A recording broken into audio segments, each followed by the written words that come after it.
आज से लगभग 1.5 महीना पहले की बात है। मेरे ऑफिस के अंदर मैं कुछ लोगों से बातचीत कर रहा था और थोड़ी कुछ इम्पोर्टेंट बात थी तो लंबी चल गई। बात लंबी चल रही थी और अचानक मेरा ध्यान बाहर सोफे की तरफ गया और वहाँ पर एक महिला थोड़ी परेशान सी बैठी थी। तो मैंने उनको पहले बुला करके, मुझे लगा कि वो कुछ परेशानी में है, तो मैंने उनको पहले बुलाया और उनसे बात शुरू करी। वो महिला, उनका नाम अभी मैं नहीं लूँगा, लेकिन उन्होंने जो मुझे बात बताई वो थोड़ा सा, जिसको कहते हैं कि दिल को दहला देने वाली थी। उन्होंने ये बोला कि मेरे पापा, जिनका नाम सेल्वराज है, वो अहमदाबाद में उनकी एक छोटी सी इलेक्ट्रॉनिक्स की दुकान थी और उनका कुछ दिनों पहले स्कूटर से एक्सीडेंट हो गया। वो स्कूटर पे जा रहे थे, किसी ने उनको टक्कर मार दी, हेड में इंजरी हुई। और मेरे हस्बैंड ने उदयपुर में ही एक मेडिकल कॉलेज में काम करते हैं, तो उनको मैंने ऑपरेशन करा दिया, लेकिन मेरे हस्बैंड और मेरी फैमिली सपोर्ट नहीं करती हैं। तो मैंने खुद उनको, क्योंकि वो आफ्टर केयर की उनको ज़रूरत है, वो सेमी कॉन्शियस है, तो आफ्टर केयर की ज़रूरत है, तो मैंने इसलिए घर पे भी मेरे पति ने मना कर दिया उनको रखने से। तो मैं उनको एक हॉस्पिटल में मैंने उनको एडमिट करवा रखा है। वहाँ पर मैं केयर करती हूँ, लेकिन अभी मेरे पास इतने पैसे भी नहीं हैं कि मैं उनको उस हॉस्पिटल में रख सकूं, वहाँ का खर्चा उठा सकूं। पहले ही मेरे ऊपर 7-8 हज़ार रुपये उधार हो गए हैं। मैं उनके लिए खाना जो है, उनको नली से, नाक में एक नली लगी हुई थी, राइल्स ट्यूब जिसको कहते हैं, उससे खाना देती हूँ। वो भी सामने वाले ढाबे से मैं उधार ला करके देती हूँ। और अब मुझे समझ नहीं आ रहा मैं क्या करूँ कि उन्हें मैं सड़क पर मरता नहीं छोड़ सकती। उनसे बात जब मैंने की तो निश्चित रूप से बहुत ही तकलीफ़ वाली बात थी। और फिर मैंने चेक किया कि हमारे वृद्धाश्रम में, क्योंकि बेड रिडन जो लोग होते हैं, जो परेशानी में, इस तरह की परेशानी में लोग होते हैं, उनके बेड में कोई जगह है कि नहीं। हालांकि मेरे मन में मैंने ये निश्चय कर लिया था कि उन्हें कुछ न कुछ उम्मीद या सहारा ज़रूर हम देंगे, लेकिन फिर भी अपनी परिस्थितियों को देखना ज़रूरी होता है। तो मैंने चेक किया और पता लगा एक बेड खाली है।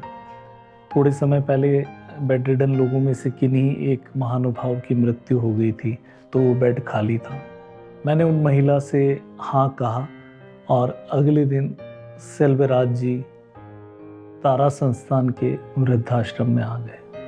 उम्र उनकी बहुत ज़्यादा नहीं है, 58 ईयर्स ही है। वैसे वृद्धाश्रम में आने की उम्र 60 ईयर्स होती है और अभी जगह की कमी है, तो हमने उसको 65 कर रखा है कि जो बहुत नीडी है उन्हीं को तारा संस्थान के वृद्धाश्रमों में जगह मिले। सेल्वराज जी के पास आय का कोई जरिया नहीं। उनकी जो अवस्था है, उस अवस्था में उनकी बेटी उनको लेकर के आई।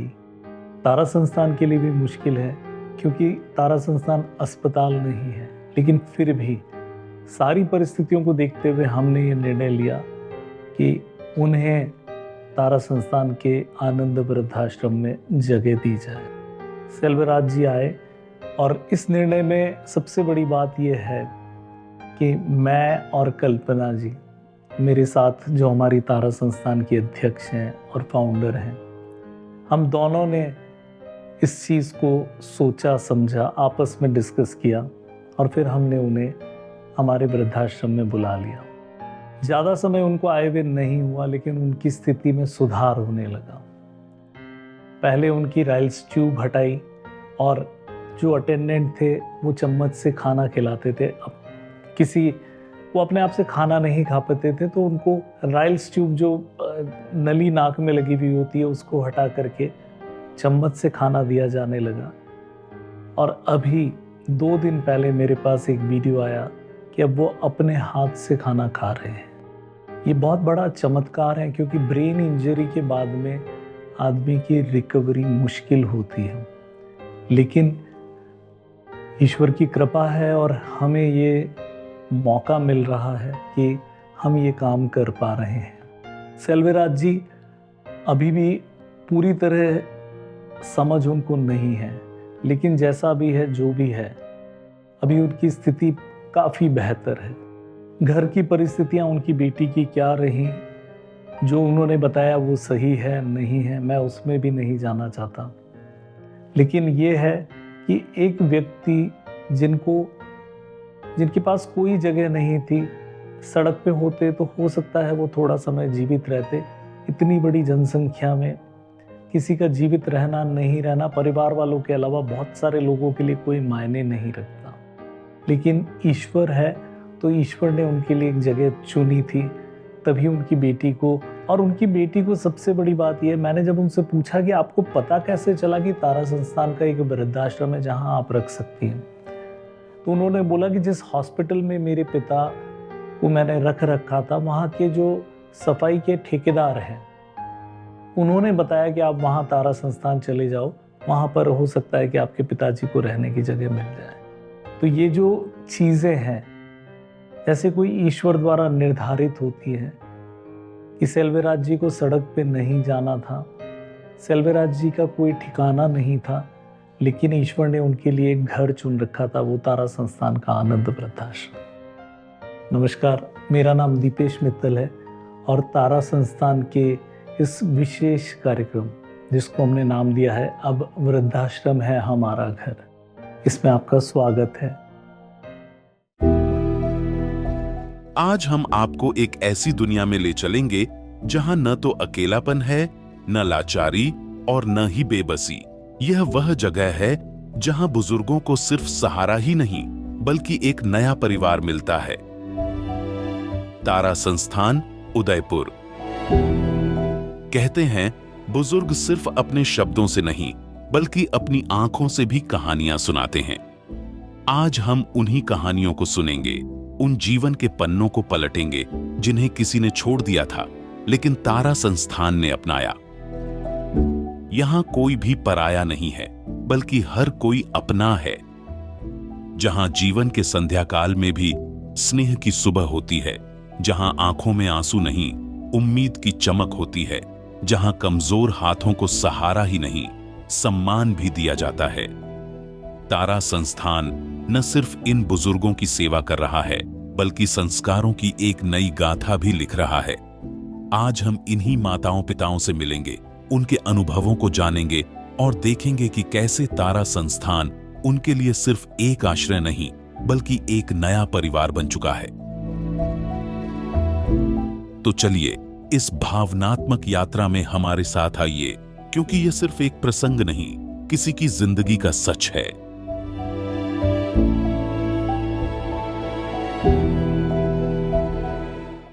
मैंने कहीं पढ़ा था कि गरुड़ पुराण में ऐसा कहा गया है कि माता पिता ही हमारे शरीरधारी ईश्वर हैं।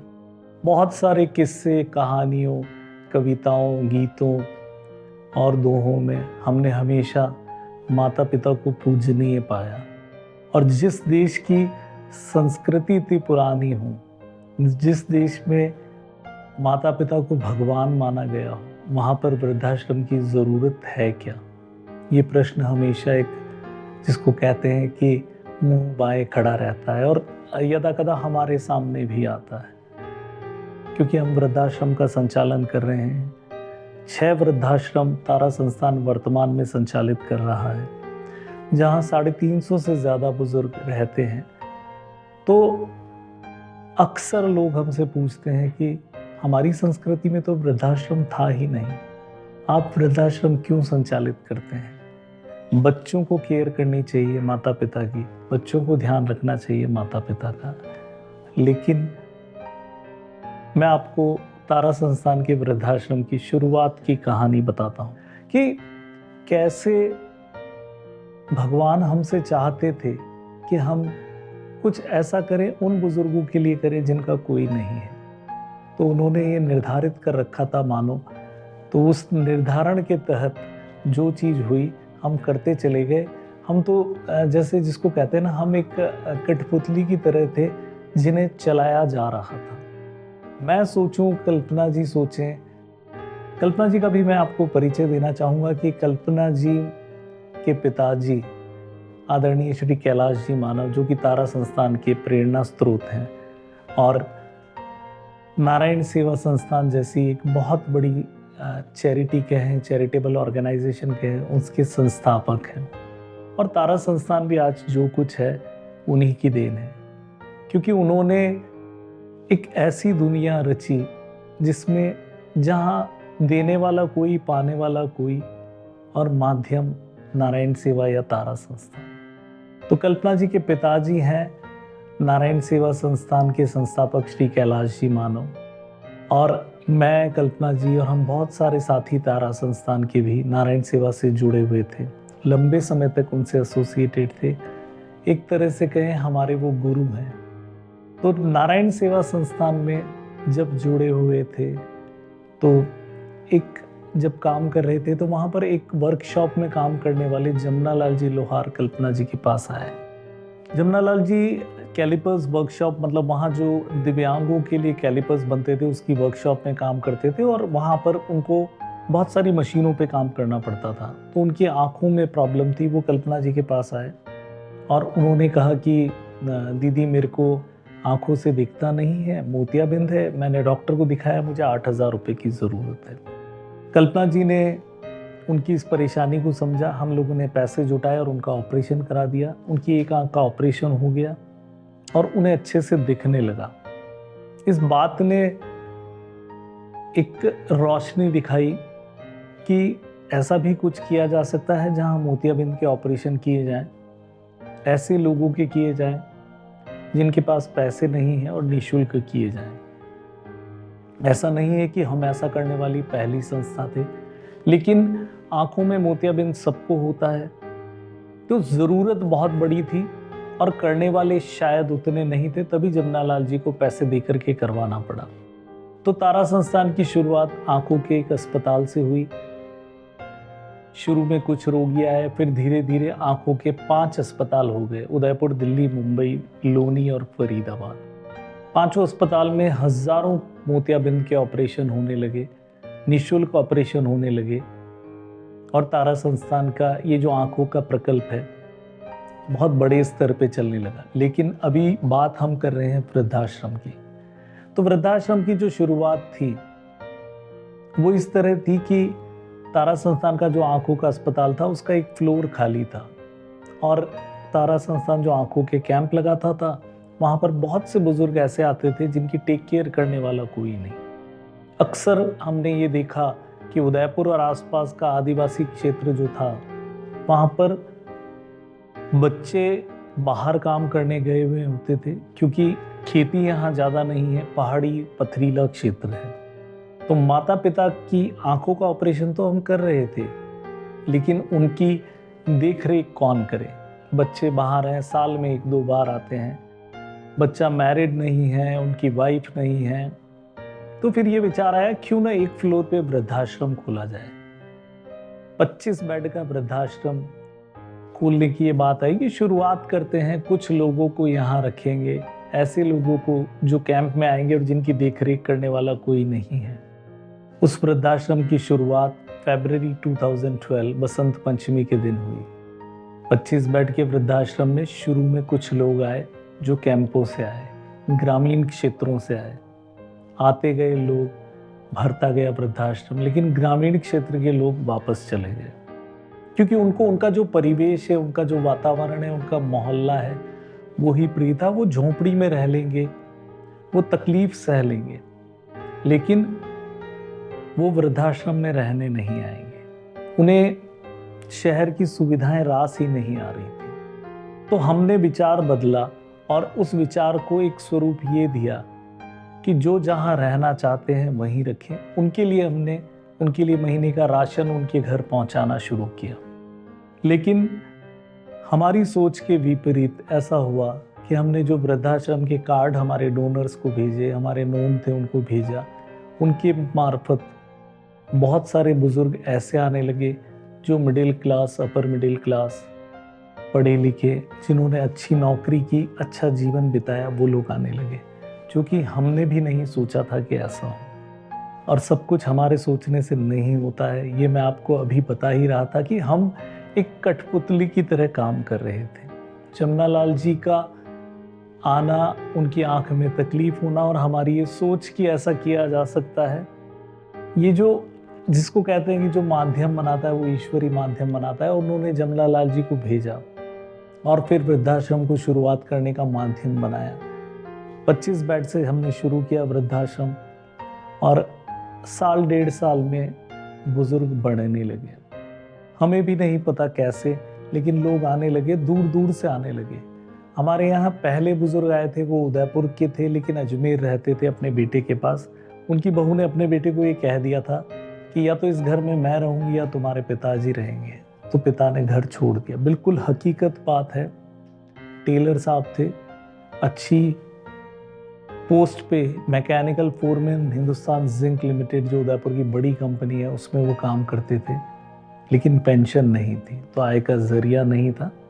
फिर वो उदयपुर आए वृद्धाश्रम में। तब वृद्धाश्रम खुला भी नहीं था। उनको कहीं से पता लगा था कि नारायण सेवा संस्थान का कोई वृद्धाश्रम खुलने वाला है, तो वो तारा संस्थान के वृद्धाश्रम में आ गए। पहले बुजुर्ग वो आए।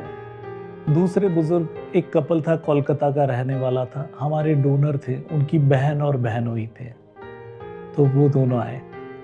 इस तरह कैसे ये जो घर 25 बेड का था ये भरने लगा और भरता चला गया। जब 17-18 बेड भरे तो हमें चिंता हुई कि हमारे पास तो और भी लोग आते हैं, उन्हें हम क्या जवाब देंगे, कैसे रखेंगे। तो फिर हमने कैपेसिटी बढ़ाने के यत्न शुरू किए और कैपेसिटी बढ़ाने के यत्न में पहले इसी बिल्डिंग में, जिसके अंदर वृद्धाश्रम 25 बेड का शुरू किया था, उसमें हॉस्पिटल भी चलता था, तो हॉस्पिटल के वार्ड को खाली करवा करके उनको वृद्धाश्रम बनाया। 40, 45, 40, 45 बेड का वृद्धाश्रम बनाया। फिर वो भी बढ़ने लगा, तो हमने 2 बिल्डिंगें तारा संस्थान की अपनी उदयपुर में बनवाई और वो भी बढ़ने लगा। धीरे धीरे तारा संस्थान का जो परिवार है वो बढ़ने लगा और अभी 350 से ज़्यादा बुजुर्ग तारा संस्थान के इन परिवारों में रहते हैं। और वो बुजुर्ग सिर्फ उदयपुर के बुजुर्ग नहीं हैं, वो बुजुर्ग हैं पूरे भारत के बुजुर्ग हैं। उन बुजुर्गों की कोई जाति नहीं है, कोई धर्म नहीं है। ये मैं इसलिए कह रहा हूँ कि हम तो पूछते भी नहीं आपकी जाति क्या है, आपका धर्म क्या है। जब इंसान है, मनुष्य है, तो मनुष्य एक एज के बाद, एक अवस्था के बाद वो सारी चीज़ों से ऊपर उठ जाते हैं। और जब आते हैं तो जिस तकलीफ में वो आते हैं, उस तकलीफ में उस जाति और उस धर्म के मायने भी खत्म हो जाते हैं। एक ही जाति है, एक ही धर्म है उनका कि वो बुजुर्ग हैं, वो वृद्ध हैं और ईश्वर ने उन्हें चुना है तारा संस्थान के लिए, या तारा संस्थान को चुना है उनका घर बनने के लिए। और वो जब आते हैं तो उनकी आंखों में आंसू होते हैं, बहुत सारा दर्द होता है। कई बार बच्चों से तकलीफ होती है, कई बार ऐसे बुजुर्ग आते हैं जिनका अपना कोई नहीं होता। कभी कभी ऐसे बुजुर्ग भी आते हैं जिनके लिए हम ये सोचें कि शायद इनकी खुद के अंदर कमी है, लेकिन जब मैं ये सोचता हूँ कि इन बुजुर्गों में कमी है और हम ये देखते हैं कि जब बच्चे को माता पिता बड़ा करते हैं तो बच्चे में भी तो लाख कमियां होती हैं। बच्चा जिद्दी भी होता है, बच्चा शैतान भी होता है, बच्चा पढ़ाई भी नहीं करता है, तो माता पिता उस बच्चे को छोड़ तो नहीं देते, उन्हें अपनाते हैं, अपना सब कुछ लुटा देते हैं जब तक कि वो बच्चा अपने पैरों पे खड़ा नहीं हो जाता। तो उस बच्चे के लिए माता पिता सब कुछ कर देते हैं। तो माता पिता में अगर कुछ बुराई भी है तो बच्चा भी चला सकता है, निभा सकता है, लेकिन बहुत सारी चीज़ें नहीं होती हैं। सारे बच्चे ऐसे नहीं होते हैं। मैंने एक घटना मेरी आंखों के सामने देखी। एक लड़का जूते की दुकान पे गया और दुकानदार ने उनसे पूछा कि आपको किस साइज़ का जूता चाहिए।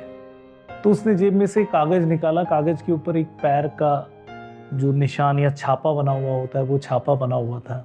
उसने कहा कि मेरे को ये मेरी माँ के लिए है और ये मेरी माँ का जो जूता है वो आप मुझे इस नाप का जूता अगर दे सकें तो। दुकानदार ने पूछा आप अपनी माँ को लेकर के क्यों नहीं आए? तो उसने कहा मेरी माँ की बहुत अवस्था अच्छी नहीं है और अभी मैं उनको एक सरप्राइज देना चाहता हूँ, उनके लिए अच्छे जूते ले जा करके। दुकानदार ने उनको जूते दिखाए और जूते दिखाने में उन्होंने देखा कि उन्होंने अच्छे क्वालिटी के जूते लिए जिनकी कीमत 2-2.5 हज़ार रुपये थी। दुकानदार ने उनसे ये भी पूछा कि आप कितना कमा लेते हैं? उसने बोला कि मेरी तनख्वाह अभी नई नई नौकरी लगी है और मेरी तनख्वाह करीब 12,000 रुपये प्राइवेट कंपनी में मैं नौकरी करता हूँ। तो दुकानदार ने उनको ये बोला कि आप इतने महंगे जूते क्यों लेकर के जा रहे हैं? सस्ते जूते भी हैं मेरे पास। उस लड़के ने जो जवाब दिया वो सुन के दुकानदार भी जिनकी उनकी आंखें नम हो गई। उस लड़के ने बोला कि मेरी माँ ने मुझे ज़िंदगी भर मेहनत करके पढ़ाया लिखाया, उनके पैरों में जूते नहीं होते थे, पैर पूरे जिसको कहते हैं दरारें पड़ गई और एकदम से कड़क हो गए, लेकिन फिर भी उन्होंने मेरे लिए, क्योंकि मेरे पिता का बहुत पहले मृत्यु हो गई थी, तो मेरी माँ ने मेरे लिए वो सब कुछ किया जिसकी मैं उम्मीद नहीं कर सकता था। तो अब मेरी जिम्मेदारी है कि मैं माँ को आराम कराऊं। अब मैंने उनका काम बंद करा दिया है और उनको मैं एक अच्छे जूते गिफ्ट करना चाहता हूं क्योंकि मेरी पहली तनख्वाह आज मिली है। दुकानदार खुद गदगद हो गए और उन्होंने जब जूते पैक करके दिए और वो लड़का पेमेंट करने लगा तो दुकानदार ने पेमेंट लेने से मना कर दिया कि आपकी माँ का एक बेटा नहीं 2 बेटे अब है और ये मेरी तरफ से उन्हें दे दीजिएगा। लड़के ने बहुत जिद करी लेकिन दुकानदार ने बिल्कुल मना कर दिया। तो ये बात है कि जीवन में अच्छाई और बुराई सब जगह होती है, लेकिन यदि कहीं बुराई है और कोई माँ बाप दुखी हैं तो वो कहाँ जाए? तो उनके जाने के लिए एक जगह है तारा संस्थान के आनंद वृद्धाश्रम। आज की इस छोटी सी यात्रा में जो टीवी के माध्यम से आप देख रहे हैं मुझे, मैं आपको वृद्धाश्रम के कुछ बुजुर्गों के बारे में बताऊंगा, उनसे मिलवाऊंगा, उनसे बातचीत बताऊंगा और ये भी आप देखेंगे कि जो वृद्धाश्रम को लेके नकारात्मकता होती है कि वृद्धाश्रम नहीं होना चाहिए, उसे हम एक सकारात्मक दृष्टि से पॉजिटिव नोट पे देखें कि एक ऐसी जगह है जहाँ बहुत सारे बुजुर्ग हैं, खुश हैं, आपस में मिलते हैं, आपस में खेलते हैं, आपस में गाते हैं, आपस में लड़ते भी हैं, प्रार्थना करते हैं, भजन करते हैं, सब कुछ वो करते हैं क्योंकि ये उनका अपना घर है। और आप जो ये प्रोग्राम देख रहे हैं, आपके मन में ज़रा भी अगर आए कि हम इन वृद्धाश्रमों के लिए कुछ करना चाहते हैं, क्योंकि ये जो वृद्धाश्रम है पूर्णतया निःशुल्क चलते हैं। सेल्वराज जी जैसे बुजुर्ग, उनकी केयर करना एक टिपिकल डिफ़िकल्ट टास्क है और उसमें बहुत सारा खर्चा भी लगता है कि यदि डायपर बदलने हैं, दिन के 3 डायपर बदलने हैं तो करीब करीब 150 रुपीज़ का डेली का खर्चा सिर्फ डायपर का हो जाता है। तो तारा संस्थान ये कर पा रही है क्योंकि आप जैसे सैकड़ों हज़ारों लोग जुड़े हैं और बूंद बूंद से सागर बनता है। छोटा छोटा पैसा आप लोग देते हैं तभी हम इस तरह के बुजुर्गों की केयर कर पाते हैं। यदि आप तारा संस्थान से जुड़ना चाहें, इन बुजुर्गों के लिए कुछ करना चाहें जिनकी पूरी तरह से निःशुल्क सेवा हो रही है, तो आप तारा संस्थान को डोनेशंस दे सकते हैं। वो डोनेशन 11,000 रुपये यदि आप देते हैं तो किसी एक वृद्धाश्रम में दोनों समय का भोजन और नाश्ता आपकी तरफ से हो पाएगा। 21,000 या 21,000 रुपये यदि आप देते हैं तो तारा के 6 वृद्धाश्रम में एक समय का भोजन आपकी तरफ से हो पाएगा। 51,000 रुपीज़ या 51,000 रुपये यदि आप देते हैं तो 6 वृद्धाश्रम में दोनों समय का भोजन, नाश्ता, ये सब आपकी तरफ से हो पाएगा एक दिन का। आशा है आप साथ देंगे और हम ये काम करते रहेंगे। मुझे पता है कि ये जो संस्थान है, ये जो काम है, इसको चलाने में जितने ज़्यादा लोग जुड़ते हैं उतने भावनाएं तारा संस्थान के साथ जुड़ती हैं, क्योंकि जो भी कोई डोनेशंस देते हैं बहुत दिल से डोनेशन देते हैं। बहुत मेहनत की कमाई से डोनेशन देते हैं। ऐसा नहीं होता कि कोई स्मगलिंग या काली कमाई से डोनेशन दे दे, क्योंकि जो डोनेशन देते हैं उनका दिल वैसा होना चाहिए, करुणामय होना चाहिए। और जो गलत काम करते हैं उनके दिल में करुणा रेयरली आपको मिलेगी। तो मैंने शुरू से देखा है कि हमारे जो भी डोनर्स हैं, चाहे वो छोटा हो या बड़ा हो, तारा संस्थान को रेगुलर सपोर्ट करते हैं। और आप जैसे लोगों के सपोर्ट के कारण तारा संस्थान ये कर पा रही है। तो आप जुड़ें तारा संस्थान से तो हमें बेहद खुशी होगी। किसी भी स्वरूप में जुड़ सकते हैं। और एक शुरुआत करने के लिए मुझे लगता है कि एक वृद्धाश्रम में दोनों समय के भोजन से बेहतर क्या हो सकता है। तो आप जो हमारे नंबर हैं उन पे कॉल कर सकते हैं और हम आपको उनके फोटोग्राफ्स और फीडबैक ज़रूर भेजेंगे। इस उम्र में भूख सिर्फ पेट की नहीं होती, भूख होती है अपनेपन की, भूख होती है सहारे की, और सबसे ज्यादा भूख होती है सम्मान की। तारा संस्थान के वृद्धाश्रम में हर दिन सैकड़ों बुजुर्ग इसी उम्मीद के साथ भोजन करते हैं कि आज भी कोई है जो उनके बारे में सोचता है। क्या हुआ आपको? तबीयत खराब है आपकी? नहीं, एक खून जाम हो गया, एक पेट जाम हो गया। अच्छा, पूरा राइट साइड का आपका? हाँ। तो अंकल आप यहाँ पर रह रहे हो, अच्छा लग रहा है आपको यहाँ पर? अच्छा, तो अंकल खाना कैसा लग रहा है यहाँ पर? बढ़िया बढ़िया।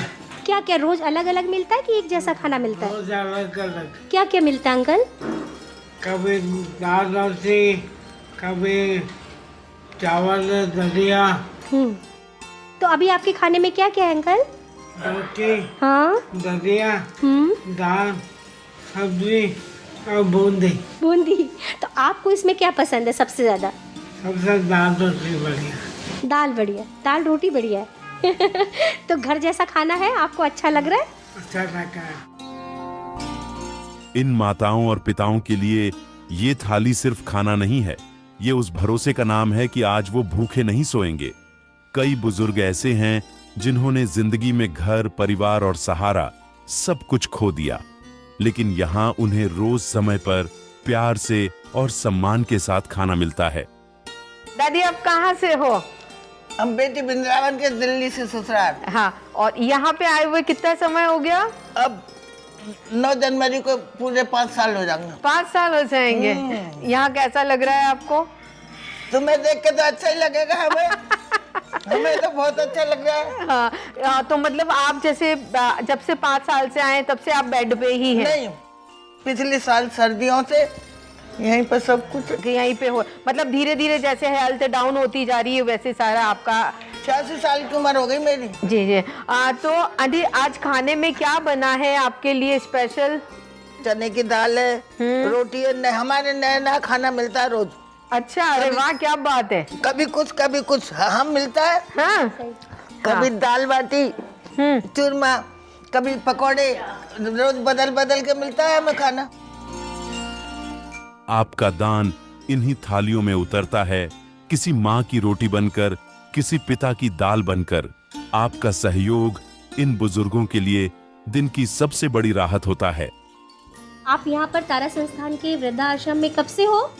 ये 6 साल करीबन हो गया है। 6 साल हो गया। पहले तो आप स्वस्थ भी थे, ठीक भी थे?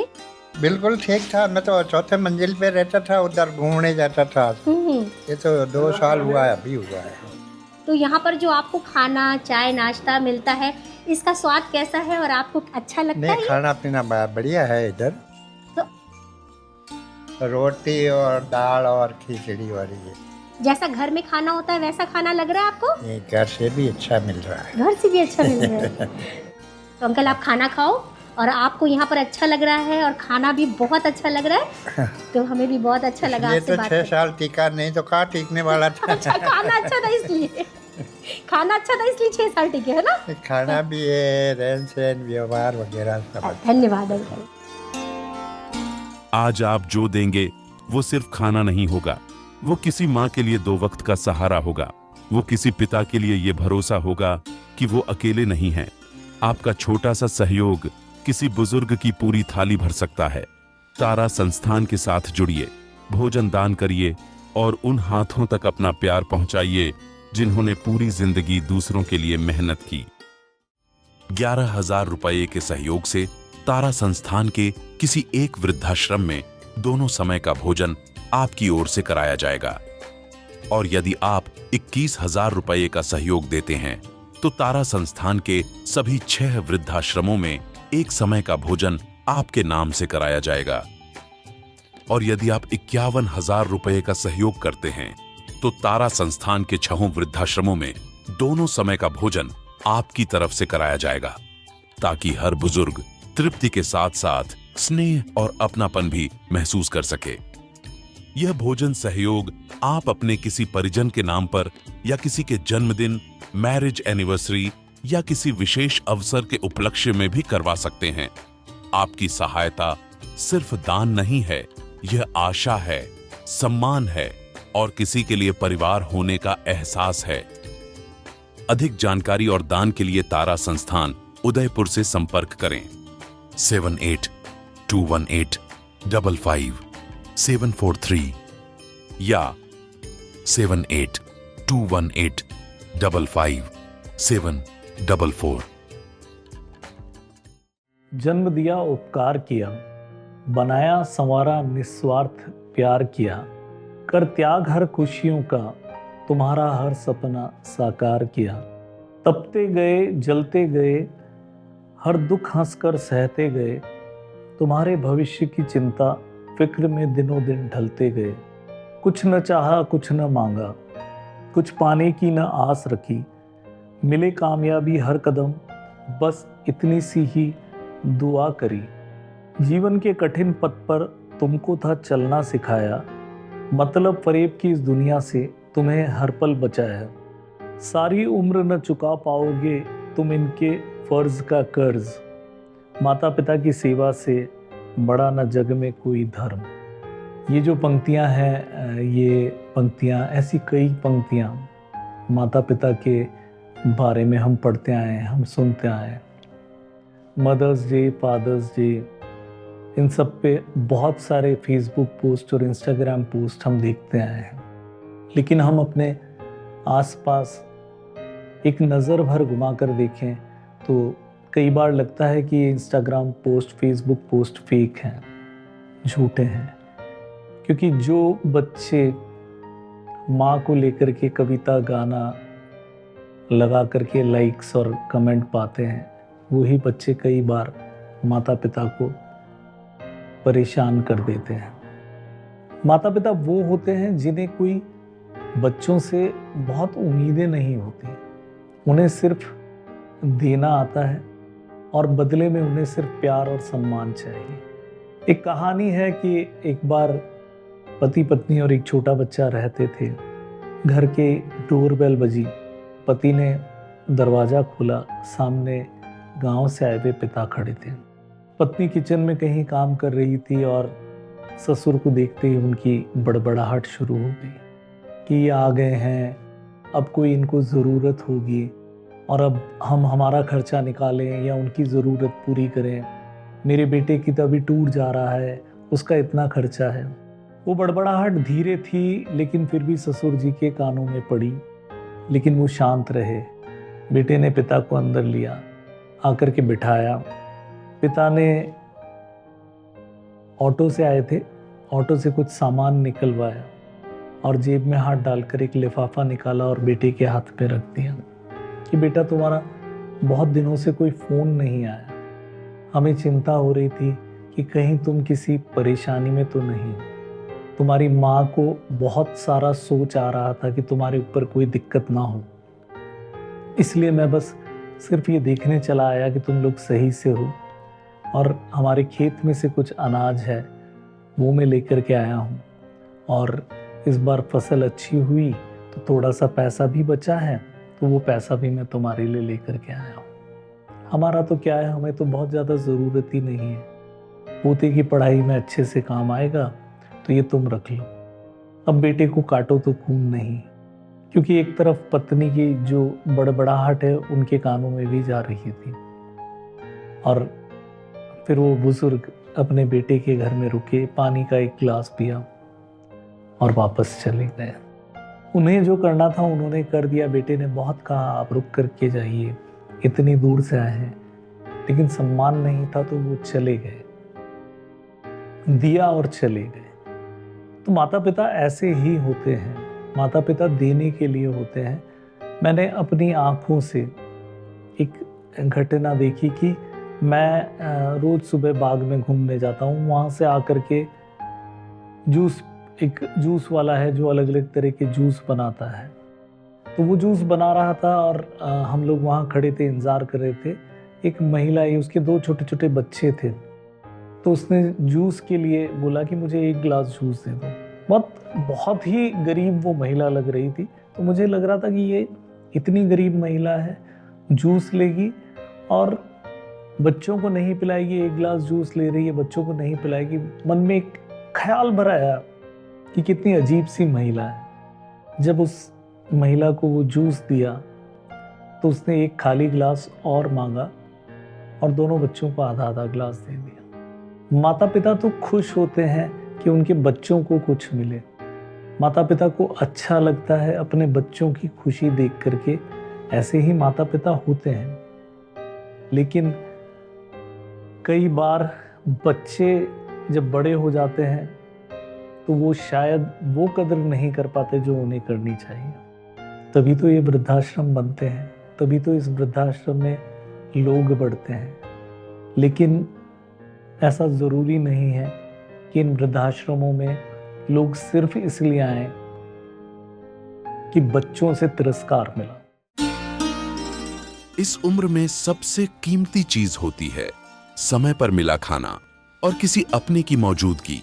जब शरीर थक चुका हो और जिंदगी ने बहुत कुछ छीन लिया हो, तब एक थाली खाना सिर्फ भूख नहीं मिटाती, थोड़ा सुकून भी देती है। तारा संस्थान के वृद्धाश्रम में हर निवाला सिर्फ पेट नहीं भरता, दिल को भी तसल्ली देता है। यहाँ खाना एक व्यवस्था नहीं है, यहाँ खाना एक एहसास है। कहाँ के रहने वाले अंकल हैं? जाडोल के पास मगवास गाँव।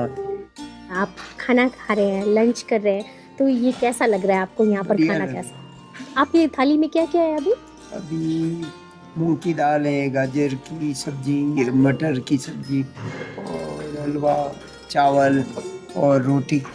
आपकी पसंदीदा चीज क्या है? सभी हलवा? सभी नहीं। तो आपको मीठा अच्छा लगता है कि तीखा अच्छा लगता है? मीठा। मीठा अच्छा लगता है।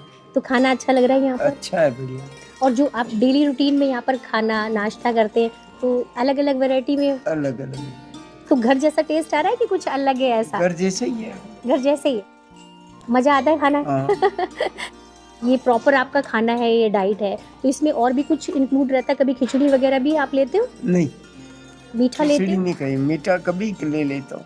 तो इसमें आपको जैसे लग रहा है कि कुछ और होता है, ऐसा लग रहा है आपको कुछ? नहीं, ये ठीक है, सेटिस्फाई आप इसमें सब आपको डेली रूटीन में आपको सब दाल चावल रोटी सब्जी एक मीठा सलाद सब कुछ होता है।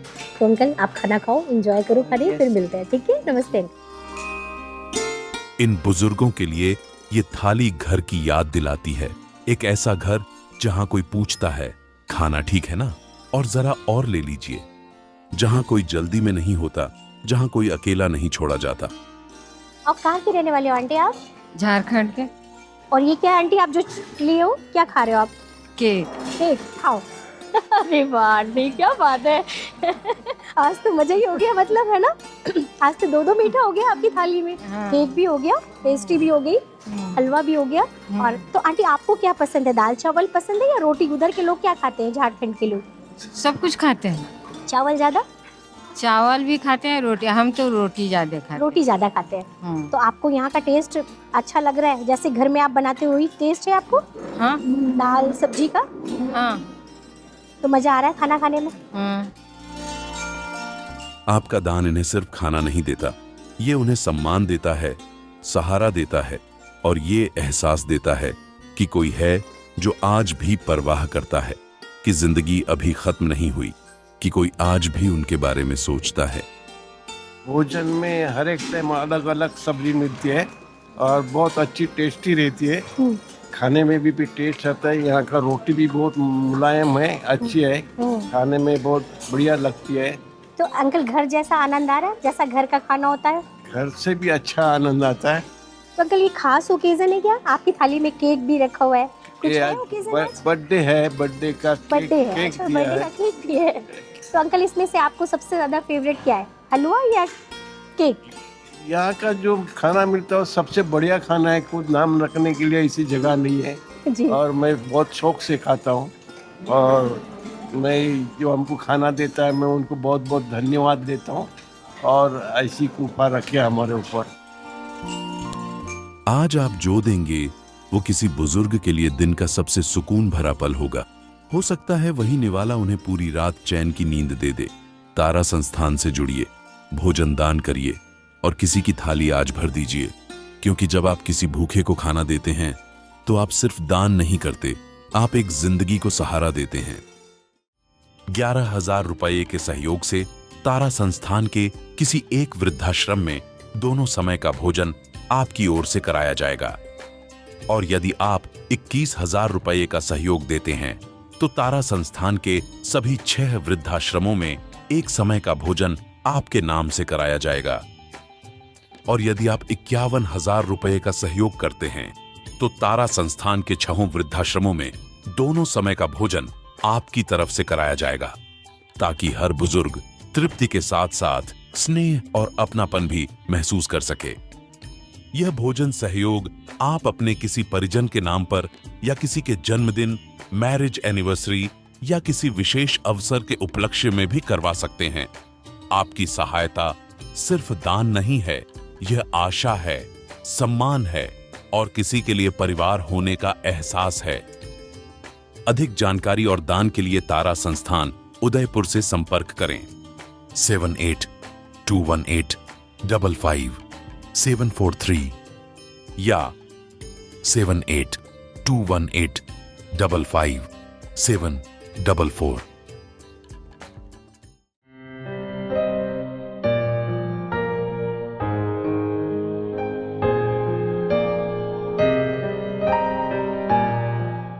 हर समय ऐसा नहीं होता कि बच्चों के कारण कोई बुजुर्ग वृद्धाश्रम में आए। कई बार ऐसा होता है, परिस्थितियां ऐसी हो जाती है कि उन्हें वृद्धाश्रम में आना होता है, क्योंकि जिसको कहते हैं ना कि एक बहुत बड़ी बीमारी है जिसका कोई इलाज नहीं है, वो बीमारी है गरीबी। ऐसे ही एक विश्वनाथ शर्मा जी हैं जो इस गरीबी नामक बीमारी से ग्रसित रहे और वृद्धाश्रम में आ गए। मुझे लगता है कि अब उनकी जो गरीबी है वो दूर हो गई, ईश्वर ने उनकी सुन ली और वो वृद्धाश्रम में आ गए। उड़ीसा के रहने वाले विश्वनाथ शर्मा जी छोटा मोटा काम करते थे, पिता का भी छोटा मोटा काम था, परिवार में कुछ बहनें थी, पिताजी ने उनकी शादी करी, कर्जे हो गए, उनका घर बार बिक गया। विश्वनाथ जी के पास पैसा नहीं था, तो जब गरीबी नाम की बीमारी होती तो शादी भी नहीं होती। कभी मंदिर में रहे, कोई छोटा मोटा काम किया, कभी रेस्टोरेंट में, कहीं खाना बनाने वालों के साथ थोड़ा बहुत काम किया। जो वो एक कहानी बताते हैं, जब जवान थे तो काम करते थे, अपना पेट भर लेते थे, लेकिन जब उम्र हो गई तो फिर क्या किया जाए।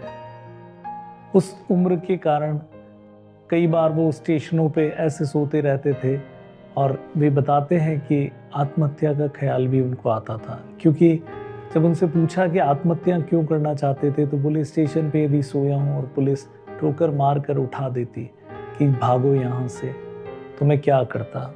आत्मसम्मान व्यक्ति का, हर व्यक्ति गरीब हो या अमीर, आत्मसम्मान सबका होता है। कई बार उस आत्मसम्मान की रक्षा वो नहीं कर पाते क्योंकि स्थिति ही नहीं है।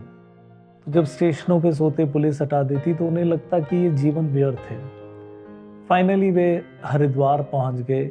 उन्हें ये लगा कि या तो कोई आश्रम में जगह मिल जाएगी या फिर मैं वहीं मर जाऊंगा, तो कम से कम मेरी अस्थियां जो है वो गंगा जी में प्रवाहित हो जाएगी, तो मैं ये जीवन मृत्यु के चक्कर से मुक्त हो जाऊंगा।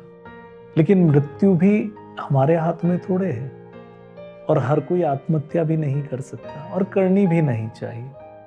तो जब मृत्यु हाथ में नहीं थी विश्वनाथ जी के और ईश्वर को मंजूर ही नहीं था, तो वो जब कहीं फुटपाथ पे सो रहे थे तो एक लड़का पास में सो रहा था और उनकी कथा सुन के 350 रुपये उस लड़के ने उनको दिए और फिर वो उन्हें ये कहा कि तारा संस्थान चले जाओ, उदयपुर में तारा संस्थान है, वहाँ पर आपको वृद्धाश्रम है, वहाँ जगह मिल जाएगी, रहना खाना सारी सुविधाएं निःशुल्क है। विश्वनाथ जी जिन्होंने न उदयपुर का नाम सुना न कभी आए, लेकिन उस लड़के की बात पे विश्वास करके वो तारा संस्थान चले आए। मुझे याद है जब वो पहली बार आए, मैं वृद्धाश्रम की बिल्डिंग में ही था, उनसे चला भी नहीं जा रहा था। आकर के उनके पैरों में इतनी ताकत नहीं थी कि वो ढंग से चल सकें, क्योंकि उन्होंने खाना ही नहीं खाया था बहुत दिनों से। मांगने में थोड़ा सा सम्मान की कमी लगती है, और जो जिसको कहते हैं कि जो प्रोफेशनली है, जिनका भीख मांगना ही धंधा है, वो ये कर सकते हैं। लेकिन विश्वनाथ जी जैसे स्वाभिमानी लोगों को ये दिक्कत होती है, वो किसी को ये भी नहीं कह पाते कि मुझे आप खाना दे दीजिए, मैंने खाना नहीं खाया। लेकिन ईश्वर को, विश्वनाथ जी को एक अच्छा जीवन देना था। जितने भी समय वो जिए, अभी 26 जनवरी को झंडारोहण जब हुआ तो उन्होंने सूट पहन रखा था, तो मैंने उनको कहा कि आपकी नज़र ना लगे, तो बोले आप ही ने दिया है। मैंने कहा मैं कौन होता हूँ देने वाला, देने वाले तो ईश्वर है। उन्होंने हरिद्वार से विश्वनाथ जी को, उड़ीसा के रहने वाले विश्वनाथ जी को हरिद्वार से उदयपुर भेज दिया, और अभी वो अच्छा जीवन जी रहे हैं। कहाँ वो आत्महत्या करने की बात सोच रहे थे, कहाँ वो मोक्ष प्राप्त करने की बात सोच रहे थे, लेकिन उन्हें इसी धरती पे स्वर्ग मिल गया, संगी साथी मिल गए, अच्छा खाना मिल गया, अच्छे कपड़े मिल गए। तो ये जो सब चीज़ें हैं, जिसको कहते हैं कि जो एक जीवन की बेसिक नीड्स होती हैं, वो बेसिक नीड भी बहुत सारे लोगों को मिल नहीं पाती, क्योंकि मैंने बोला ना कि सबसे बड़ी बीमारी उनकी है, गरीबी। ना आदमी ढंग से जी सकता है, न मृत्यु आती है। विश्वनाथ जी जैसे बहुत सारे बुजुर्ग हैं जिनका अपना कोई नहीं है, तो उनको ये जो घर है, वृद्धाश्रम रूपी घर, ये मिल जाता है। और ईश्वर प्लान करते हैं उन्हें किसी तरह यहाँ भेजने के लिए। हमें तो आश्चर्य होता है कि हम नई बिल्डिंग बनाते चले जाते हैं और वो बिल्डिंगें भरती चली जाती हैं। सुकून इस बात का भी है कि तारा संस्थान के ये जो घर है ये आबाद है, क्योंकि आप बिल्डिंग बना दें और कोई रहने वाला ना हो तो खंडर हो जाती है, बुतहा हो जाती है। लेकिन ये आबाद है, पूरी तरह से जीवंत है, जीवंतता से भरी हुई ये बिल्डिंगें हैं, जहाँ बहुत सारी हंसी ठिठोली होती है, सारे दर्द दिल में रहते हैं या पीछे छूट जाते हैं, और जीवन आगे चलता है। जहाँ पर मृत्यु भी होती है तो वो एक उत्सव है। मृत्यु के बाद भी ऐसा नहीं होता कि कोई चीज रुकती है। और जो यहाँ रह रहे हैं, मुझे ऐसा लगता है कि सबसे बड़ी बात जो उनको लगती है कि हमारे लिए भी कोई है। अब जरा सोचिए कि घर में अकेले बुजुर्ग, सारी संपन्नताओं के बाद भी यदि बच्चे ध्यान नहीं दें या बच्चे केयर नहीं करें, समय नहीं दें, तो सारी चीजें व्यर्थ हो जाती है। ऐसे में ये जो निराश्रित बुजुर्ग हैं, जिनका कोई नहीं है, या जिनके बच्चों से परेशानी हुई, या जो भी कारण से उन्होंने घर छोड़े, वो आकर के वृद्धाश्रम में रह रहे हैं, उन्हें ये एहसास भर जो है कि हमारे लिए कोई है, और ये एहसास पूरे जीवन जीने की दिशा बदल देता है, दशा बदल देता है। इस एहसास के साथ जीना कि कोई है हमारे लिए। यदि हम बीमार होंगे तो हमारी देखभाल के लिए कोई है, यदि हम हॉस्पिटल जाएंगे तो हमारे साथ जाने के लिए कोई है, और यदि हमारी मृत्यु होगी तो हमारे शरीर का जो सम्मान पूर्वक संस्कार होना चाहिए वो भी है। तारा संस्थान ऐसा ही फील, ऐसा ही विश्वास इन बुजुर्गों को देता है, और आपके कारण देता है। आप लोगों का साथ है इसलिए देता है। आप और हम मिल करके इन वृद्धाश्रमों को चला रहे हैं। आप जो ये प्रोग्राम देखते हैं, आप जिन्होंने तारा संस्थान को डोनेशंस दिया या नहीं भी दिया, आपके दिल में थोड़ा सा भी यदि तारा संस्थान के लिए एक भाव है तो उस भाव में भी हम बहुत ताकत महसूस करते हैं। कई बार यकीन होता है कि शायद टीवी पर जो बताया जा रहा है वो उस तरह की हकीकत ना हो, तो हम तो निमंत्रित करते हैं कि आप आइए, देखिए। नाम आनंद वृद्धाश्रम इसलिए है कि यहाँ आनंद है, आनंद की नदी बह रही है और उसमें हमारे सारे बुजुर्ग गोते लगा रहे हैं।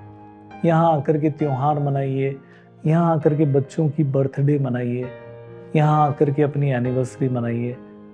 आपको लगेगा कि एक अलौकिक अनुभव है, क्योंकि जब किसी बच्चे को, बालक को, बालिका को बहुत सारे बुजुर्ग एक साथ आशीर्वाद देते हैं ना, तो उन्हें बेहद खुशी मिलती है।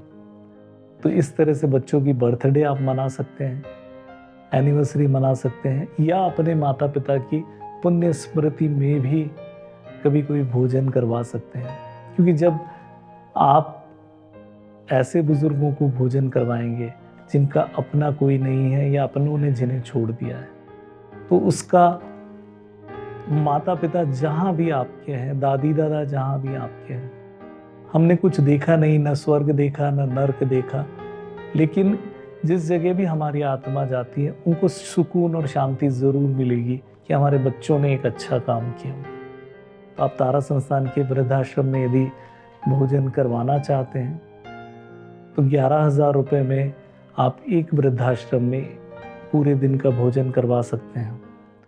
21,000 रुपये में यदि आप चाहें तो हमारे जो 6 वृद्धाश्रम है उसमें एक समय का भोजन आप करवा सकते हैं, और 51,000 रुपये में आप हमारे 6 वृद्धाश्रम में सारे समय का भोजन करवा सकते हैं। आप और हम मिल करके इस दुनिया को सुंदर बनाने का यत्न कर सकते हैं। कुछ लोगों के लिए, मुझे पता है कि सबके लिए हम सब कुछ नहीं कर सकते, लेकिन कुछ लोगों का जीवन तो हम बदल ही सकते हैं। बस इसी ध्येय के साथ हम आगे बढ़ते चले जा रहे हैं। आपका साथ मिलेगा तो चलना आसान हो जाएगा। नए नए वृद्धाश्रम खोलते हम चले गए बिना ये सोचे कि चलेंगे कैसे, क्योंकि हमारा ये मानना है कि ये जो ख्याल ईश्वर ने हमारे मनों में रोपा, मैं, कल्पना जी या और भी कोई हमारे साथ जुड़े हुए, सबके मन में ये ख्याल रोपा, तब चलाने की जिम्मेदारी भी तो उन्हीं की है। इसीलिए हम नए वृद्धाश्रम खोलते चले जाते हैं, नए लोगों को लेते चले जाते हैं, और कोशिश ये रहती है कि किसी को मना नहीं करना पड़े, क्योंकि बहुत उम्मीद से लोग आते हैं, बहुत दुखी होकर के आते हैं, और मना यदि करना पड़ेगा तो हम अपने आप को दोषी मानने लगेंगे।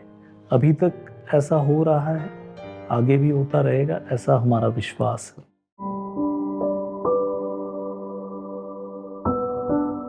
मैं रेलवे स्टेशन में सोता था, पुलिस मुझे डंडा मारते थे, तो फिर उठने का बाद कहाँ जाके सोऊंगा मैं, वही सोच करके छी ये जिंदगी बेकार जिंदगी है। सिस्टर लोगों का शादी, जैसे कि जवान लड़की है, जवान मेरा बहन था, उनको बुढ़ापा अवस्था में शादी करा दिया उन लोगों ने, क्योंकि पैसा का कारण और जाति भेदभाव का कारण। फिर कहाँ कहाँ भटक के मैं मंदिर में कुछ दिन सेवा किया महाराष्ट्र में। महाराष्ट्र में फिर हम पागल हो गया था कुछ दिन, कुछ समझ में नहीं आता था। रास्ता में चलता तो 3 महीने चल के रहता था। तो बहन ने आपको नहीं बोला कि आप कहाँ जा रहे हो भैया, आप यहीं रह जाओ मेरे पास? बहन को खुद जीने की इच्छा नहीं है तो मुझे क्या बुलाएगा। मैं चार समय आत्महत्या करने की कोशिश किया, पर भगवान का इच्छा क्या है, मरा नहीं मैंने। मैं खाना का मतलब क्या है, मुझे शरीर के अंदर में जो भूख का जो कैपेसिटी है ना, नहीं मालूम पड़ता था मैं जिंदा हूँ कि मरा हूँ। हरिद्वार में मांग के भी खाना खाया था मैं। अब पेट तो मानेगा नहीं और भीख तो मांग नहीं सकता, खाना तो मांग सकता है ना। एक राजस्थान का उदयपुर का बाबू मिला था, तो बोला देखो बाबा एक काम करो, 300 रुपये आप पहले हाथ में पकड़ो, उदयपुर का मैं आपको पता दूंगा, एक आश्रम है। मैं बोला आश्रम में का मतलब पढ़ाई तो हम तो कर नहीं सकते। अब यही हम लोग का बचपन में आश्रम में ना पढ़ाई करने आश्रम बोलते थे, विद्यालय आश्रम बोलते थे। बोला नहीं वो रहने के लिए उम्र वालों को लिए वृद्धाश्रम है, चला जाओ। एक बिल्डिंग को देख के अच्छा लग रहा था तो ये तो भाई आश्रम नहीं होगा, और मैं सोचा ठीक है श्री कृष्ण का महल होगा तो मैं सुदामा बन के जाऊंगा। कभी खाना खाया कभी नहीं खाया, 1 महीना 15 दिन भूखा प्यासा। अभी भी मैं यहाँ आया तो 15 दिन भूखा प्यासा था। कभी कब तो खाना खाते खाते मैं रो लेता हूँ कि इतना बढ़िया खाना है, मेहनत करने का बाद भी नहीं खाया, पैसा कमाने का बाद भी नहीं खाया। यहाँ प्रेम का खुशबुआरा आनंद जैसा नाम है ऐसा ही, मतलब क्या चाहिए और क्या चाहिए और क्या चाहिए, क्या चाहिए तो पेट यहाँ तक भर जाता है। शरीर के अंदर ही भगवान है, यहाँ मैं देखा हूँ। इंसान का अंदर ही भगवान है, यहाँ मैं देखा हूँ बस।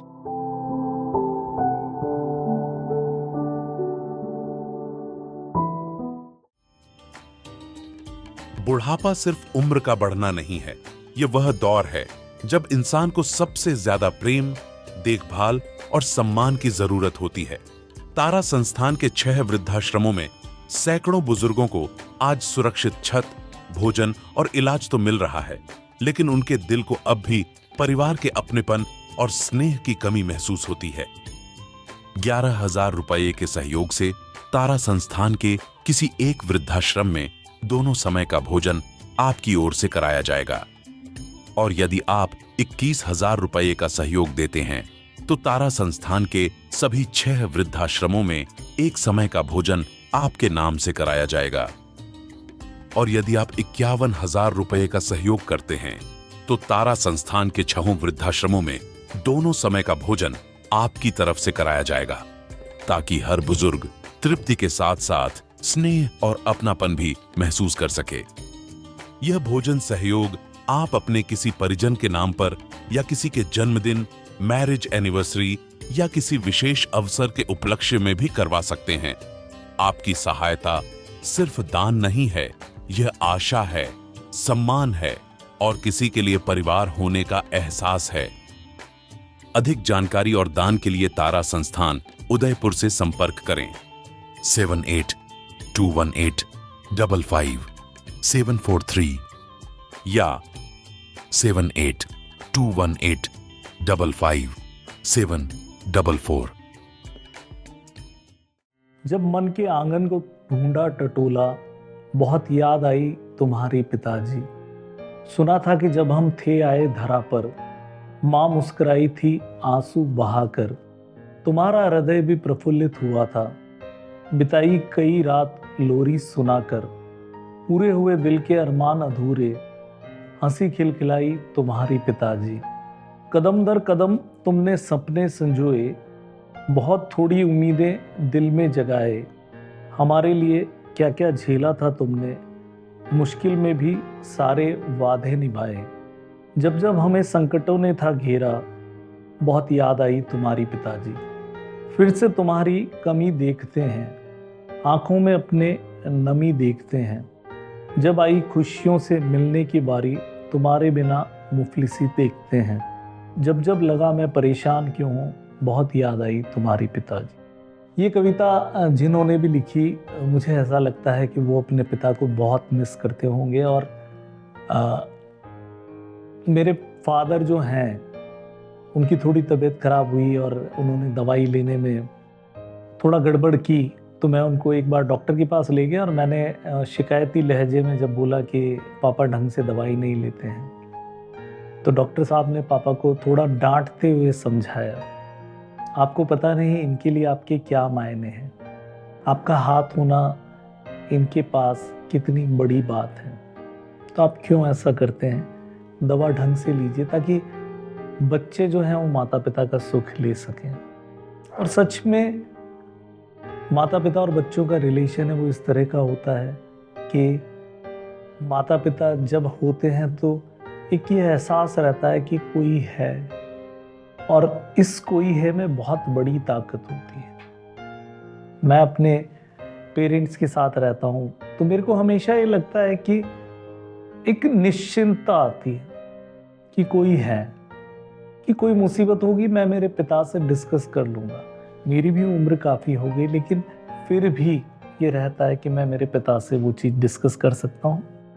नारायण सेवा के संस्थापक आदरणीय कैलाश जी मानव साहब, जो कि हमारी तारा संस्थान के प्रेरणा स्रोत हैं, जिन्होंने इतना सारा काम किया, जिन्होंने इस निःशुल्क दुनिया की रचना की, क्योंकि उन्होंने नारायण सेवा में सारी एक्टिविटीज़ को निःशुल्क रखा, दिव्यांगों के ऑपरेशन, स्कूल, सारी एक्टिविटीज़ को। और यही सोच तारा संस्थान में भी हमने अपनाई है, क्योंकि हम जो भी कुछ हैं, वो तारा संस्थान जो भी कुछ है, नारायण सेवा संस्थान जो भी कुछ है, एक ही व्यक्ति के कारण है, वो है कैलाश जी मानव साहब, जिन्हें हम प्यार से बाबूजी कहते हैं। तो उन्होंने एक निःशुल्क दुनिया की संरचना की, जहाँ पर लेने वाले को कुछ नहीं देना और देने वाले को, वो चाहे वो इंग्लैंड में हो, अमेरिका में हो, भारत के किसी भी कोने में हो, तो देने वाले देते हैं, लेने वाले लेते हैं, और माध्यम तारा संस्थान या नारायण सेवा संस्थान हो जाती है। तो बाबूजी साहब जब हमारे पास आते हैं तो हम उनसे यही कहते हैं, मैं और कल्पना जी उनकी बिटियां हैं, तो हम जब भी मिलते हैं तो हम उनसे यही कहते हैं कि आपके होने से हमें ये एहसास है कि कोई भी परेशानी आएगी, हम आपसे कह देंगे, उसका हल भी निकलेगा और वो कहने भर से परेशानी आसान हो जाएगी, हल्की हो जाएगी। तो बुजुर्गों का ये महत्व होता है, और हमारे धर्म में, हमारी संस्कृति में भरा पड़ा है इतिहास, जहाँ माता पिता को ईश्वर तुल्य माना गया। चाहे वो श्रवण कुमार हो, जो अपने प्रज्ञाचक्षु माता पिता को एक टोकरियों में बिठा करके, कंधे पे लाद करके तीर्थ लेकर के जा रहे हैं। राजा दशरथ के पुत्र राम हो, जहाँ पर श्री राम ने पिता के गलत निर्णय को स्वीकार करते हुए भी राजमहल छोड़ करके दर दर ठोकरें खाई, वनों में घूमे। ऐसे अनेकों अनेक उदाहरण हमें मिल जाएंगे, जहाँ माता पिता के लिए बच्चों ने सब कुछ किया, या बच्चों के लिए माता पिता ने सब कुछ किया। और अभी भी अच्छे माता पिता भी हैं, अच्छे बच्चे भी हैं, लेकिन इस लेकिन में बहुत सारी चीज़ें छुपी है, क्योंकि ऐसा नहीं होता कि दुनिया पूरी तरह सरल हो। कई तरह के लोग होते हैं, उन लोगों में अलग अलग व्यवहार होते हैं, बच्चों के अलग अलग व्यवहार होते हैं, या जैसा मैंने बताया विश्वनाथ जी जैसे लोग होते हैं जिनका कोई नहीं होता। तो वृद्धावस्था ऐसी अवस्था है जब शरीर साथ नहीं देता, काम नहीं किया जाता, तो फिर क्या करे व्यक्ति, ये एक प्रश्न हमेशा खड़ा होता है। और उस प्रश्न का उत्तर मेरे विचार में एक बेहतरीन विकल्प वृद्धाश्रम है, जहाँ एक साथ लोग रहते हैं, लोग बातचीत करते हैं, लोग हंसते खेलते हैं। ऐसा ही एक वृद्धाश्रम तारा संस्थान का प्रयागराज, जिसको पहले इलाहाबाद कहा जाता था, संगम स्थली प्रयागराज में भी एक आंटी श्रीमती रमन गौड़ थी। उनके बच्चे नहीं थे और उनके पति LIC में काम करते थे। तो उन आंटी के पास जो भी कुछ धन था और जो उनकी संपत्ति थी, एक घर उनका था LIC कॉलोनी में प्रयागराज में। तो उन आंटी ने ये सोचा कि मेरे बच्चे भी नहीं हैं, पति भी नहीं है, और शायद उनके पति की ये इच्छा थी कि उनके घर को एक अच्छे काम में लगाया जाए। तो उन्होंने हमसे संपर्क किया और प्रयागराज में आज से लगभग 8-9 साल पहले एक वृद्धाश्रम प्रारंभ हुआ, रविन्द्रनाथ गौड़ आनंद वृद्धाश्रम। एक घर को उन्होंने वृद्धाश्रम में कन्वर्ट करने के लिए कहा। वो स्वयं भी उस घर में रहती थी, थोड़े समय तक उस घर में रही। बाद में श्रीमती रमन गौड़ की भी मृत्यु हो गई और वो वृद्धाश्रम अभी भी चल रहा है। और हमारा सौभाग्य है कि इतने बड़े तीर्थ स्थल प्रयागराज में भी एक वृद्धाश्रम चलता है। आप कभी प्रयागराज आपका जाना हो, संगम में जाना हो, तो हमारे नंबरों पे कॉल कीजिएगा और अवश्य वहाँ रह रहे बुजुर्गों से मिल करके आइएगा। तो प्रयागराज जैसी पावन भूमि पे तारा संस्थान की प्रेजेंस है, यही हमारा सौभाग्य है। और मैं बार बार कह रहा हूँ कि ऐसा लगता है कि ईश्वर ने चुन करके ये सब काम किया। वे चाहते थे, तभी तो रमन आंटी को ख्याल आया और उन्होंने तारा संस्थान, हमारी जिसको कहते हैं ना शैशव अवस्था थी, बहुत शुरुआत के दिन थे, उन्हें पता लगा, कैसे पता लगा ये आज भी मुझे नहीं पता।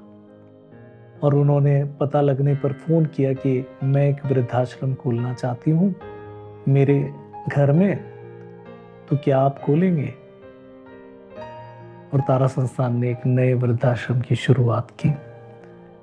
अभी भी वो आराम से चल रहा है, बहुत से बुजुर्ग वहाँ रहते हैं। और कार्यक्रम की शुरुआत में मैंने आपको बताया था कि ये जो वृद्धाश्रम है इसमें सिर्फ उदयपुर के बुजुर्ग नहीं रहते हैं, तारा संस्थान के वृद्धाश्रमों में पूरा भारत रहता है। आशा जी बेसिकली सीतापुर उत्तर प्रदेश की रहने वाली हैं और उनकी उम्र अभी लगभग 80 साल के आसपास है। उनके पति सोने चांदी का काम किया करते थे। उनके पति की मृत्यु लगभग 25 साल पहले हो गई थी, ब्रेन हैमरेज के कारण उनकी मृत्यु हो गई थी। आशा जी के 2 बेटे हैं। एक बेटे का तो माता पिता से खास संबंध नहीं था, लेकिन दूसरे छोटे बेटे के साथ वो रहती थी। जिन बेटे के साथ रहती थी उनको भी ब्रेन हैमरेज हो गया और पैरालिसिस हो गया। और आशा जी की एक पोती हैं, तो आशा जी की बहू चाहती थी कि माँ जो है वो बेटे की सेवा करे और उनकी जो बहू है वो अपनी बेटी के साथ जाकर के बेंगलोर रहे। तो आशा जी खुद की उनकी अवस्था नहीं थी कि वो एक पैरालाइज बेटे की सेवा कर पाए। तो जो भी कुछ विवाद हुआ उसके बाद उन्होंने घर छोड़ दिया। उनके भाई के थ्रू उनको पता लगा तारा संस्थान के वृद्धाश्रम का, और आशा जी वृद्धाश्रम में रहने आ गई।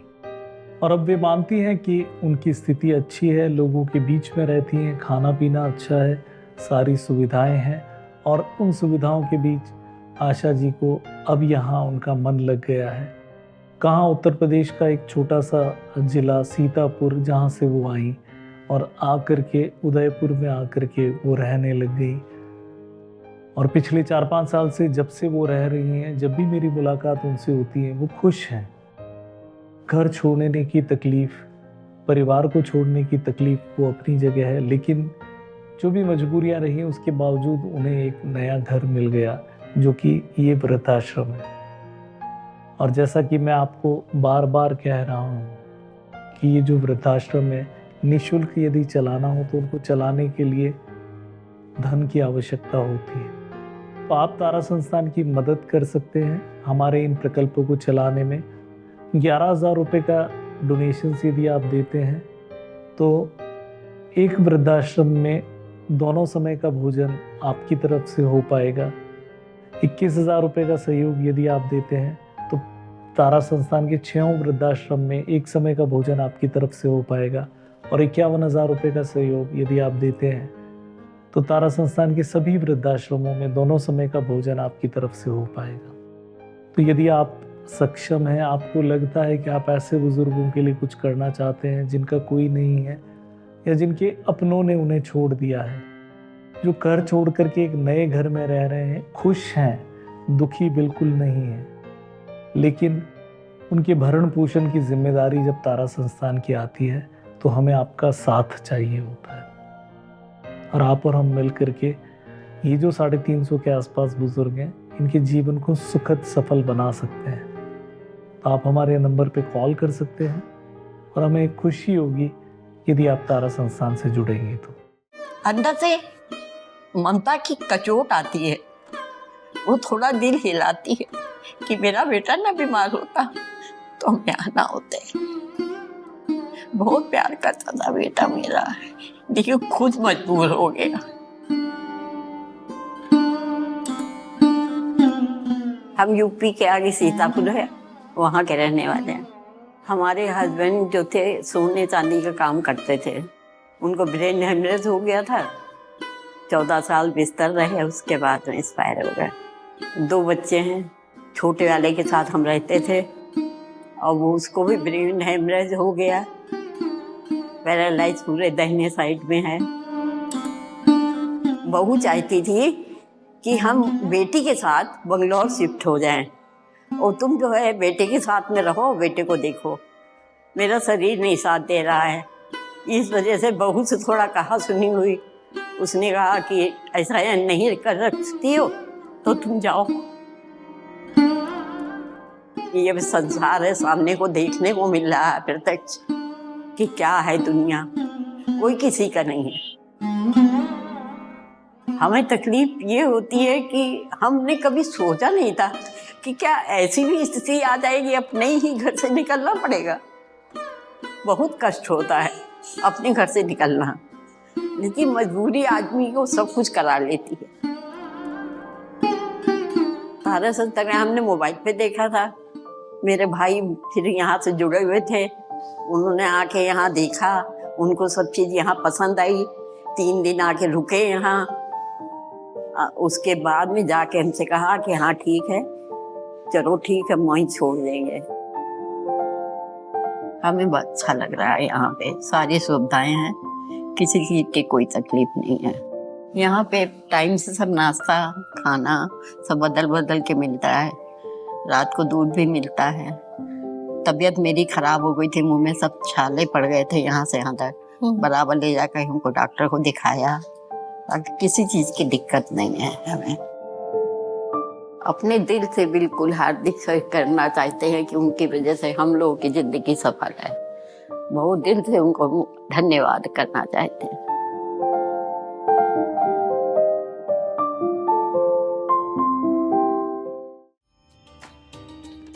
बुढ़ापा सिर्फ उम्र का बढ़ना नहीं है, ये वह दौर है जब इंसान को सबसे ज्यादा प्रेम, देखभाल और सम्मान की जरूरत होती है। तारा संस्थान के 6 वृद्धाश्रमों में सैकड़ों बुजुर्गों को आज सुरक्षित छत, भोजन और इलाज तो मिल रहा है, लेकिन उनके दिल को अब भी परिवार के अपनेपन और स्नेह की कमी महसूस होती है।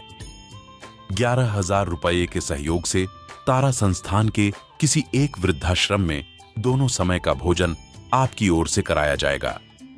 और यदि आप 21,000 रुपये का सहयोग देते हैं तो तारा संस्थान के सभी 6 वृद्धाश्रमों में एक समय का भोजन आपके नाम से कराया जाएगा।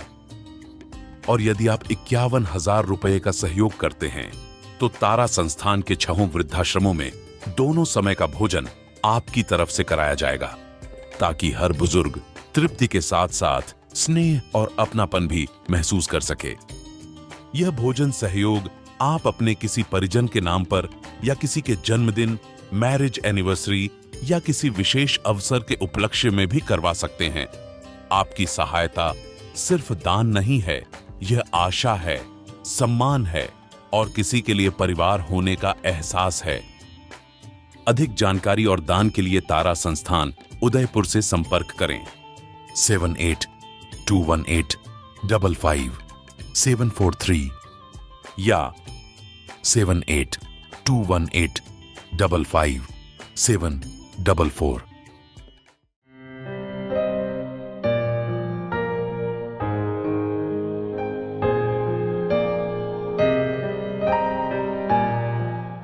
मेरा हमेशा से ये मानना है कि घर में यदि बुजुर्ग होते हैं तो उनका जो अनुभव है वो अनुभव बहुत महत्वपूर्ण होता है।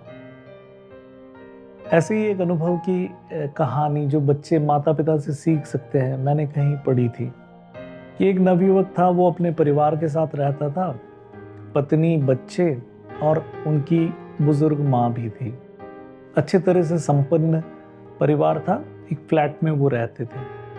एक दिन उसने देखा कि उसकी माँ पड़ोस के घर में गई, एक घंटी बजा करके उनको पास वाली एक महिला थी, उनको बोला, बेटी मेरे घर में नमक खत्म हो गया, थोड़ा सा आप नमक दे देंगे क्या मेरे को? तो माँ जब नमक लेकर के अंदर आई, बेटा बहुत क्रोधित हुआ, गुस्सा आया उसको। उसने माँ को बोला कि हमारे घर में सब कुछ तो है, नमक भी पड़ा है, हम इतने संपन्न हैं, फिर आपको मांगने की जरूरत क्यों पड़ रही है? तो माँ ने कहा कि बेटा, हमारे जो सामने वाले पड़ोसी हैं वो इतने संपन्न नहीं है, उनका बिजनेस में उनको लॉस हुआ है और कभी कभी उनके घर में उनको कुछ ज़रूरत होती है तो वो हमसे लेने आ जाते हैं।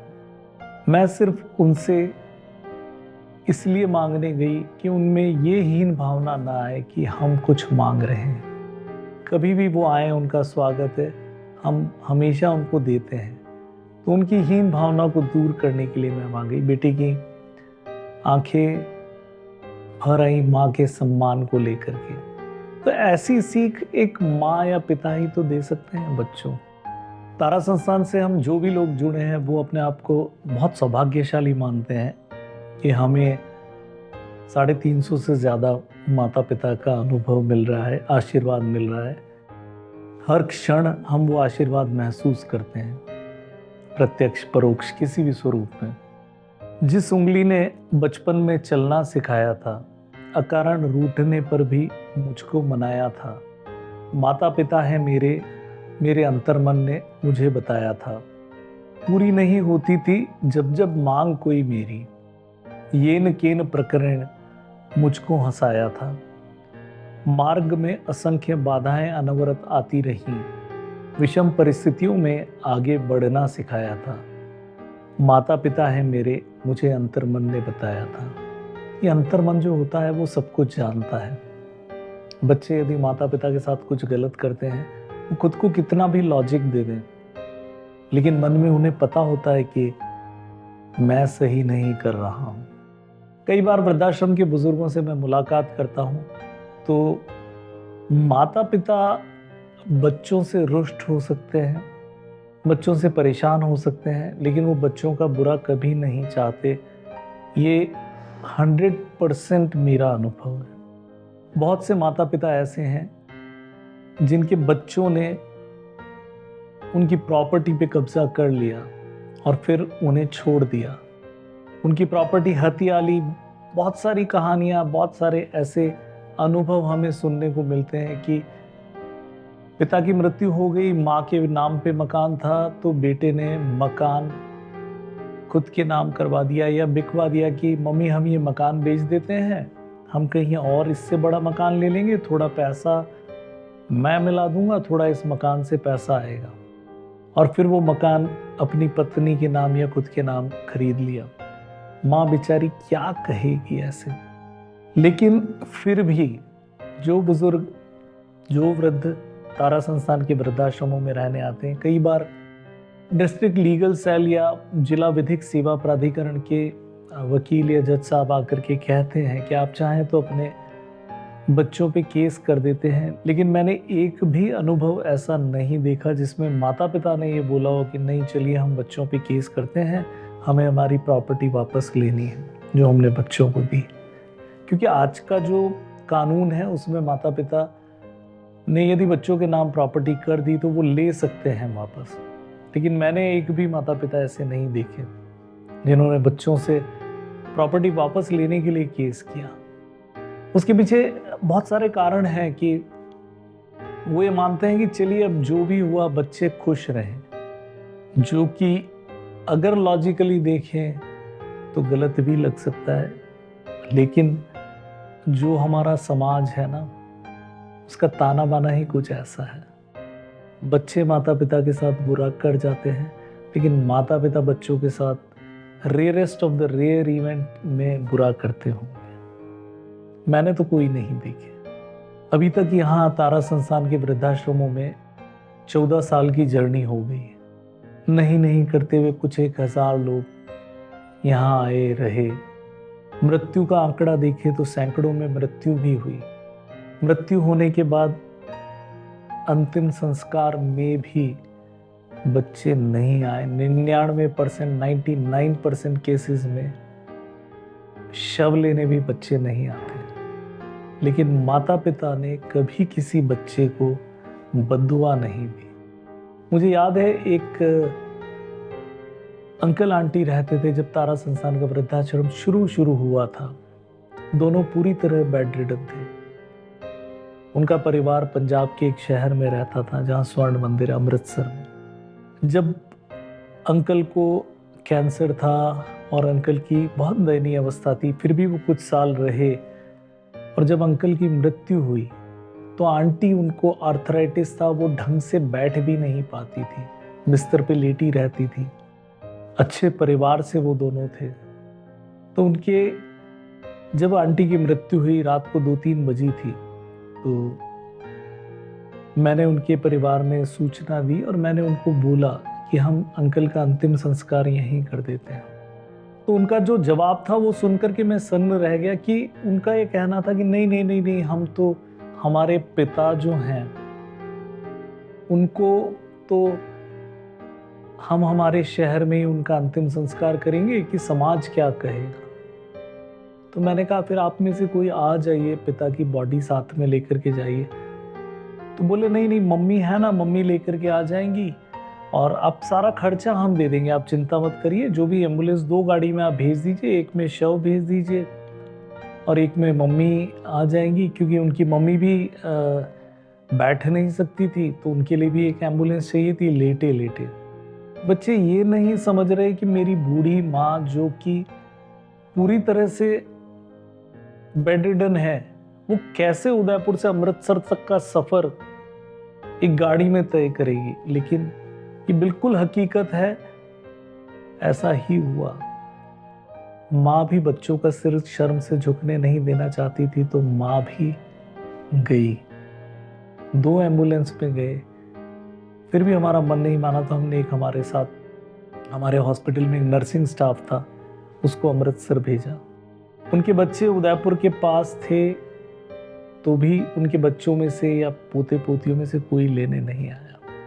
तो बहुत निष्ठुर कभी कभी बच्चे हो जाते हैं और उनके अंतर्मन को हमेशा पता होता होगा कि हम गलत कर रहे हैं, लेकिन अपनी सुविधा, अपने सम्मान, अपने जो भी चीज़ के लिए वो अपने आप को कुछ न कुछ दिलासा दे देते होंगे।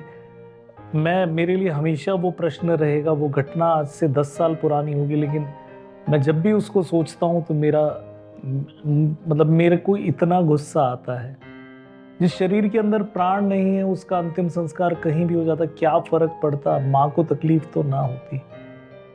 लेकिन उन्होंने उस जीवित माँ की तकलीफ को भी अनदेखा कर दिया अपने समाज के झूठे दिखावे के लिए। क्या उनके समाज को पता नहीं था कि उनके माता पिता एक वृद्धाश्रम में रह रहे हैं, उनके शहर से 1000 किलोमीटर दूर। 25 घंटे की जर्नी कैसे उस माँ ने उस एम्बुलेंस में की होगी, अगर हम सोचे तो रूह कांप जाए। लेकिन यह हकीकत है, सारे बच्चे ऐसे नहीं होते। मैं आपको फिर कह रहा हूँ, मुझे याद है कि जब हमारे यहाँ बागबान पिक्चर आती थी टीवी पे, तो मेरे माता पिता ऐसे देखते थे, और मैंने देखा बहुत सारे माता पिता ऐसे देखते हैं कि जैसे बच्चों ने उनके साथ कुछ बुरा कर ही दिया हो, जबकि ऐसा अमूमन हर घर में नहीं होता। बहुत सी जगह होता है, बहुत सी जगह नहीं होता है, बहुत सी जगह सामान्य है, बहुत सी जगह बच्चे बहुत केयरिंग भी होते हैं पेरेंट्स को लेकर के। कहाँ के रहने वाले हो? भोपाल। अंकल क्या करते थे आंटी? गांव पे किसानी करते थे, फिर झहीं ले आओ भोपाल मोड़ा, तो लो वहीं चलो, जब झहीं आ गए भोपाल। हमारे मकान गांव के बेच के ये बना लिए, प्लाट खरीद लाए। अब वो कहता है, बहू कहती है कि मैंने बनाया है, मेरा है, मैं ऐश करूँगी। कितने बच्चे हैं आपके? 3 बच्ची हैं, 1 बच्चा। तो तीनों बेटियों की शादी हो गई आपकी? हाँ, अपने अपने घर द्वार हैं। ये जो अंकल की कंडीशन हुई है, तो अंकल पहले से ऐसे थे कि बाद में ही इस तरह हुए हैं? नहीं, बाद में हुए, बीमार हो गए थे। वो लड़का, उसका लड़का और लड़की आए तो क्या घर में से निकलो ना, दिमाग चटक जाए तो रोड पर सामान फेंक दें। मतलब पोता पोती? हाँ, तो हमने कहीं भैया मार कर फेंक दो तो फेंक जाएंगे। हम नहीं तो घर में ऐसा, हमारे 2 मकान बेचे आओ गाँव में। बेटे की वजह से बेचा? हाँ, और बहू कहती है मैं नहीं रखती। ये बीमार हो गए भर्ती, तो मुझे मोहल्ला पड़ोस के ने कही कि तुम्हारे बाबा भर्ती हैं। नाती ये फ़ोन किया, भैया वो दादा बीमार कर। हाँ, तो हमने तो उनके लिए नौकर लगा रखा है। मैंने कि नौकर तुम्हारे मध्य लगो, झाड़ू पोछा करते, खाना बनाते, बर्तन मांजाते, और कब दादा के मध्य लगो। दादा तो बनात तो खात तो मांझ के धर दी, चाय बना तो मांझ के धर दी। 6 साल से बोलना नहीं है, ना आ न चितू मोड़ा न मोड़ी न मोड़ा न बहू, कोई नहीं। मोड़ियाँ कर रही थी, दुख बीमार मोड़ियाँ ले जाए करे ले आए दवाई दारू, मोड़ियाँ कर रही थी। तो उनसे कह लो तुम्हें हथकड़ी बेड़ी लगना, तुम्हें फंसवे हूँ।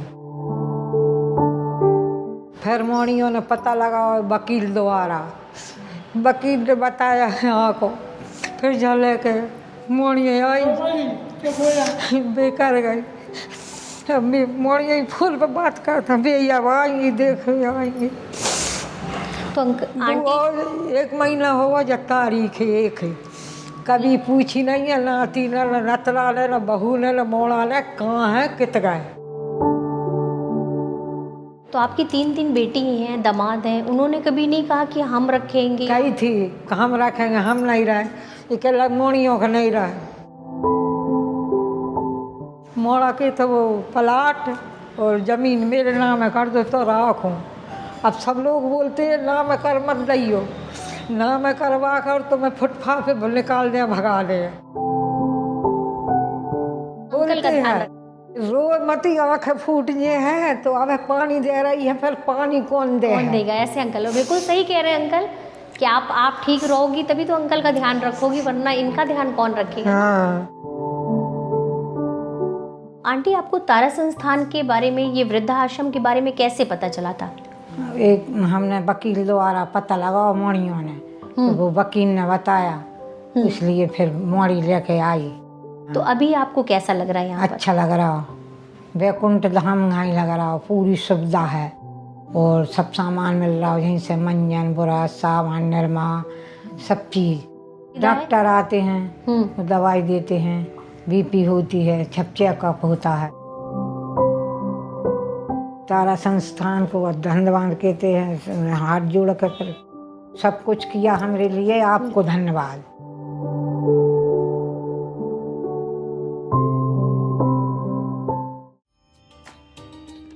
बुढ़ापा सिर्फ उम्र का बढ़ना नहीं है, ये वह दौर है जब इंसान को सबसे ज्यादा प्रेम, देखभाल और सम्मान की जरूरत होती है।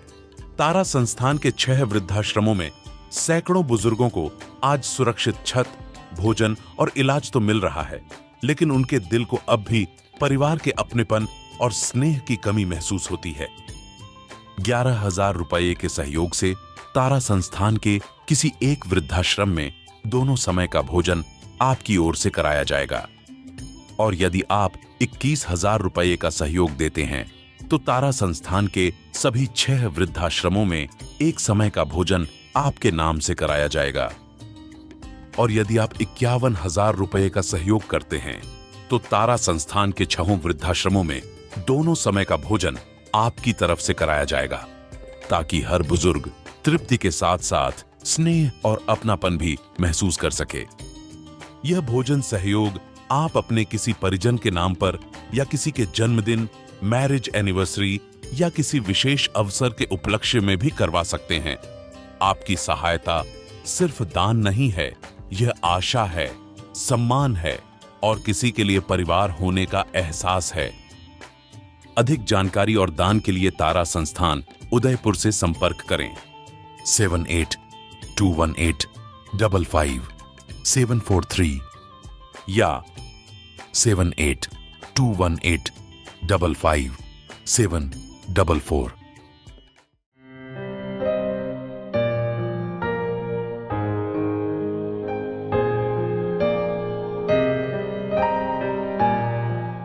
एक कहानी मैं आपको सुनाता हूँ। एक आम का पेड़ था और एक बच्चा था। बच्चा आम के पेड़ को पसंद करता था, उसकी छाँव को पसंद करता था। उसके घर के पास में आम का पेड़ था। वो बच्चा जा करके आम के पेड़ के नीचे खेलता था, थक जाता था, सो जाता था, उसके नीचे ही सो जाता था। सिर्फ एक कहानी है, लेकिन इसका सार जो है वो बहुत बड़ा सार है। जब बच्चा स्कूल जाने लगा तो फिर थोड़े समय वो नहीं आया। एक दिन उधर से गुजर रहा था, पेड़ ने उसको कहा, बेटा आजकल तुम नहीं आते हो। तो बच्चे ने कहा, मुझे पढ़ाई करनी है, मेरे स्कूल की फीस भरनी होती है, मेरे पास बहुत ज़्यादा पैसे नहीं है, तो थोड़ा मैं काम करता हूँ और मैं फीस भरता हूँ, स्कूल जाता हूँ। तो आपने कहा, आप ऐसा करो, मेरे फल लेकर के चले जाओ, इनको बेच देना, उससे स्कूल की फीस भर देना। बच्चे ने स्कूल की फीस भरी, उनका रिश्ता चलता रहा, बच्चा आम के पेड़ के पास जाता रहा। फिर बच्चा जब थोड़ा बड़ा हुआ, वो पेड़ के पास आया, उसने कहा कि मेरी नौकरी लग गई है और अब मेरी शादी भी हो गई है, मेरे पास घर बनाना है, मुझे घर मैं कैसे बनाऊं? तो आम के पेड़ ने कहा कि ऐसा करो, तुम ये मेरी डालियां काट लो और उनसे एक घर बना लेना जिसमें तुम और तुम्हारी पत्नी आराम से रह लेना। बच्चे ने खुशी खुशी वो डालियां काट दी, उसने घर बना लिया। आम का पेड़ सूख गया और वो बच्चा अपने घर में रहने लगा। बच्चे और आम का पेड़ का संबंध खत्म हो गया।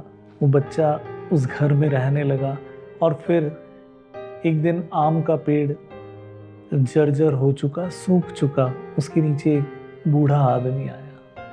आम के पेड़ ने उन बुजुर्ग से कहा, भैया न तो मैं तुम्हें फल दे सकता हूँ न छाया, तुम मेरे पास क्यों आए हो? तो बुजुर्ग की आंखों में आंसू आ गए। उन्होंने कहा कि मैं वही बच्चा हूँ जो तुम्हारे पास आकर के खेला करता था और अब मेरे अपनों ने ही मुझे छोड़ दिया। तो आम का पेड़ और कोई नहीं, हमारे माता पिता का द्योतक है जो हमें सब कुछ देते हैं और कभी कभी हम उन्हें छोड़ देते हैं। उन्हें कितनी पीड़ा होती होगी इस चीज़ को लेकर के हम अंदाज़ा भी नहीं लगा पाते। आम के पेड़ की कहानी तो सिर्फ एक कहानी थी, लेकिन कुछ मिलती जुलती हकीकतें भी आपको हम बताएंगे, क्योंकि तारा संस्थान वृद्धाश्रम चला रहा है। बहुत ज़्यादा नहीं, लेकिन कुछ लोगों की सहायता ज़रूर कर पा रहा है। आप ये सोचते होंगे कि ये सारे काम जो निःशुल्क चलते हैं, वृद्धाश्रम निःशुल्क चलते हैं, तो कैसे चलते होंगे? क्योंकि कॉस्ट तो हर चीज़ में इंक्लूड होती है, लगती ही है। तो आप जैसे बहुत सारे लोग सहयोग करते हैं और आपके मन में भी थोड़ा सा विचार आए कि मैं भी कुछ सहयोग करना चाहता हूँ, चाहती हूँ, तो आप हमारे नंबर्स पे कॉल करिए। ये जो प्रकल्प है वृद्धाश्रम का, ये आप जैसे लोगों के कारण ही तो चल रहा है। छोटा छोटा डोनेशन जब इकट्ठा होता है तो तारा संस्थान थोड़ी बहुत सेवा कर पाता है। तो जो आम का पेड़ है, मैंने बताया वो कहानी एक कहानी थी, फिक्शन थी, लेकिन एक हकीकत और है हमारे यहाँ रहने वालों की, जो मैं आपको बताना चाहूँगा। मकसद दर्द बिल्कुल भी बताना नहीं है, मकसद सिर्फ ये है कि किन परिस्थितियों में तारा संस्थान को वृद्धाश्रम चलाना पड़ता है, कैसे कैसे लोग आते हैं, इसलिए तारा संस्थान का वृद्धाश्रम चलता है। तो वो मकसद से हम आपको ये कहानियाँ बताते हैं। तकलीफ वाली कहानियाँ हैं, तकलीफ देने वाली कहानियाँ हैं, लेकिन आप यकीन मानिए कि अभी जो भी हम कहानियाँ आपको बताते हैं या जो हम हकीकत बताते हैं बुजुर्गों की, वो सब सुखी हैं। और वो आप तभी देख पाएंगे जब आप यहाँ आएंगे, उदयपुर आएंगे, काशी में जाएं या प्रयागराज में जाएं, जहाँ वृद्धाश्रम है हमारे। उनके साथ मिलें, उनके साथ सुख दुख बांटें, उनके साथ कुछ समय दें।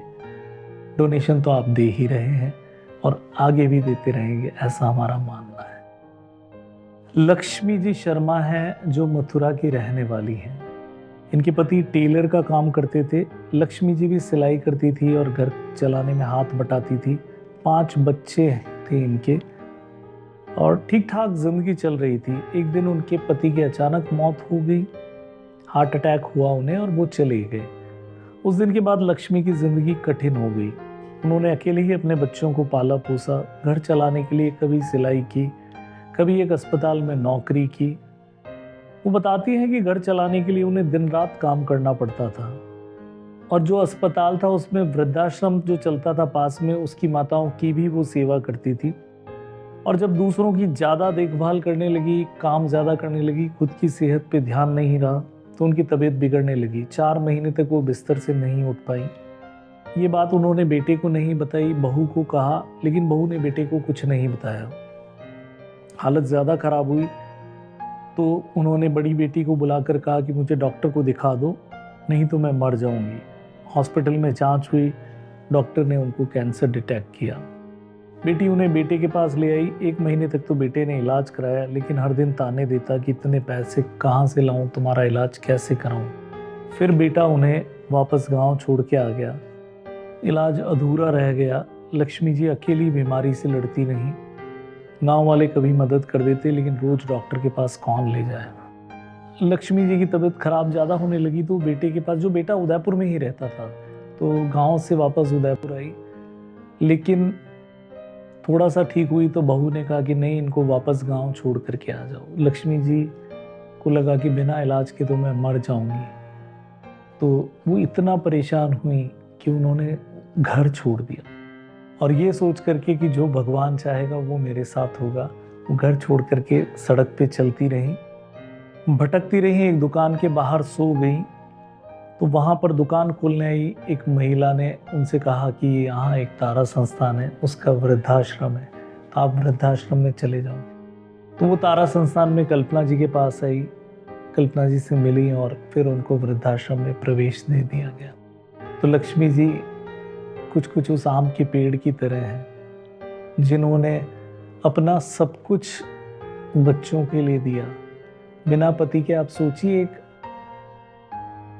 बिलो मिडिल क्लास फैमिली को एक अकेली औरत कैसे पाल पोस के बड़ा करे। खैर, अभी वो आम का पेड़ या लक्ष्मी जी वृद्धाश्रम में जो है, एक तरह से कहें तो उनका इलाज चल रहा है, वो आकर के खुश हैं, यहाँ रह रही हैं। तो जो कहते हैं ना कि आम का पेड़ फिर से हरा भरा हो गया है, उनकी खुशियाँ लौट आई हैं, उनका इलाज चल रहा है, वो आराम से यहाँ रह रही हैं। और यही तो सुख है जीवन का। हम जब उनसे मिलते हैं तो उनके चेहरे की मुस्कुराहट, उनके चेहरे पे जो संतोष है, वो कुछ कहें वो कुछ ना कहें, हमें सब कुछ बता देता है। और जब वो भगवान का भरोसा करके घर से निकली तो भगवान ने उनको सही जगह पे पहुंचा दिया। हम कई बार धार्मिक कथाओं में सुनते हैं ना कि हम अगर ईश्वर पे अटूट विश्वास करें तो ईश्वर हमें मिल जाते हैं, उनके स्वरूप में मिलते हैं, उसका कोई मायना नहीं है। वो उस दुकान के बाहर सो रही थी और वो जो महिला जिन्होंने उन्हें तारा संस्थान के बारे में बताया, क्या पता ईश्वर ने उन्हें भेजा। या विश्वनाथ जी जो फुटपाथ पे सो रहे थे, जिसने 350 रुपया दे करके उनको तारा संस्थान भेजा, हरिद्वार से उदयपुर भेजा, इतनी बड़ी धार्मिक नगरी, तीर्थ नगरी से उदयपुर भेज दिया, क्या पता उनके पास कौन सो रहे थे। तो ईश्वर का जो चमत्कार है, जो उनकी, जिसको कहते हैं कि जो ईश्वर के भरोसे अपने को छोड़ देते हैं तो वो सही जगह चले जाते हैं। ये तारा संस्थान में काम करते हुए प्रत्यक्ष रूप से हम अक्सर देखा करते हैं। कहाँ की रहने वाली आंटी आप? मथुरा के रहने वाले हैं। अंकल वहाँ पे जॉब वॉब करते थे? टेलर थे। तो आप भी कुछ करते थे? हाँ, मैं सिलाई करती थी, लेडीज सिलाई करती थी, वो जेंट्स करते थे। कितने बच्चे हैं आंटी आपके? 5 बच्चे हैं। अंकल के जाने के बाद तो इतने 5 बच्चों का भरण पोषण, उनका पालना, ये सब आपने किया? हाँ, मैंने ही किया। एक बेटी मेरी जॉब करती थी, मैंने एसएन हॉस्पिटल में आगरा में ड्यूटी करी, रात और दिन ड्यूटी करती थी। संस्था से थी मैं, वृंदावन से, मथुरा से विद्या आश्रम की माताजी आती थी, उनकी सेवा पानी करना। नौकरी करते करते मेरे को परेशानी होने लगी थी। 4 महीना मैंने घर पे बेड रेस्ट रखा, मेरे बहुत परेशानी, मैं बेटे को कुछ नहीं बता पाई थी। मैंने बहू से कहा तो बहू ने बेटे को नहीं बताया, 4 महीने तक नहीं बताया। ज़्यादा मेरी हालत ख़राब होने लगी तो मैंने बेटी को फ़ोन करा, बड़ी बेटी को। बड़ी बेटी आई तो मैंने कहा मुझे दिखा ले, या तो मैं बचूंगी नहीं। प्राइवेट दिखाया तो उसमें मेरे को कैंसर घोषित कर दिया।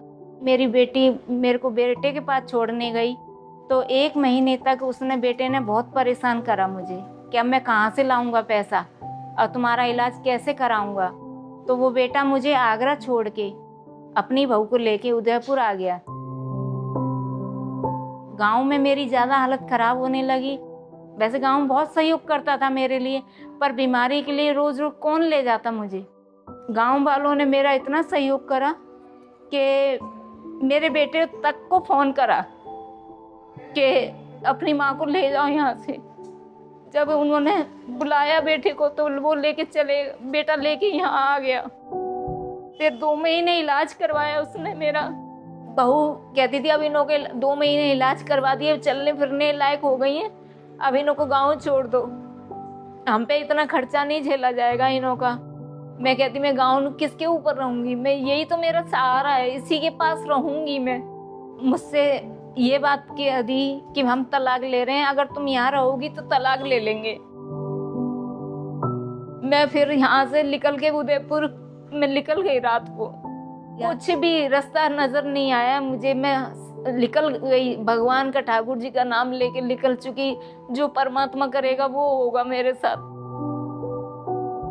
एक रात में सड़क पे दुकान के आगे ही सो गई थी, तो सुबेरे हुआ 7-6 बजे के करीब, तो एक दीदी आके दुकान खोल रही थी, मेरे को देखा उनको देख के मेरे एकदम आंखों में आंसू आ गए। वो दीदी बोली कि आप क्यों रो रही हो दीदी? मैंने कहा ऐसे ऐसे मेरी सारी परेशानियां मैंने उन्हें बताई। फिर कहने आप घबराओ मत, एक यहाँ पर संस्था है तारा संस्था, वहाँ आप चले जाना, वहाँ किसी से ही पूछ लेना कि आश्रम कहाँ है। तो मैं पैदल पैदल तारा नेत्र हॉस्पिटल पहुँची। फिर दीदी आई, कल्पना दीदी ने मेरे से सब दुख पीड़ा सब चीज़ पूछी उन्होंने मेरे से, यहाँ तक कि पूछा कि आप पे कपड़े वगैरह भी नहीं हो तो कपड़ा भी संस्था देगी, आप घबराओ मत। तो आप जब से यहाँ पर आए आपका प्रॉपर इलाज हो रहा है? हाँ, प्रॉपर इलाज चल रहा है मेरा। तो यहाँ पर आपको क्या क्या व्यवस्था मिली है? सब चीज़ की सुविधा मिली है मुझे। मेरे को क्या चाहिए, खाने को खाना मिल रहा है, कपड़े धोने के लिए साबुन मिल रहा है। तो आपको अच्छा लग रहा है? अच्छा लग रहा है। अपने परिवार से जिस चीज से उलझ के आई हूँ उस चीज से यहाँ पर मुझे स्वर्ग मिला है। इस आश्रम में इस तरीके से होता है तो खुशियां ही खुशियां दिखती हैं।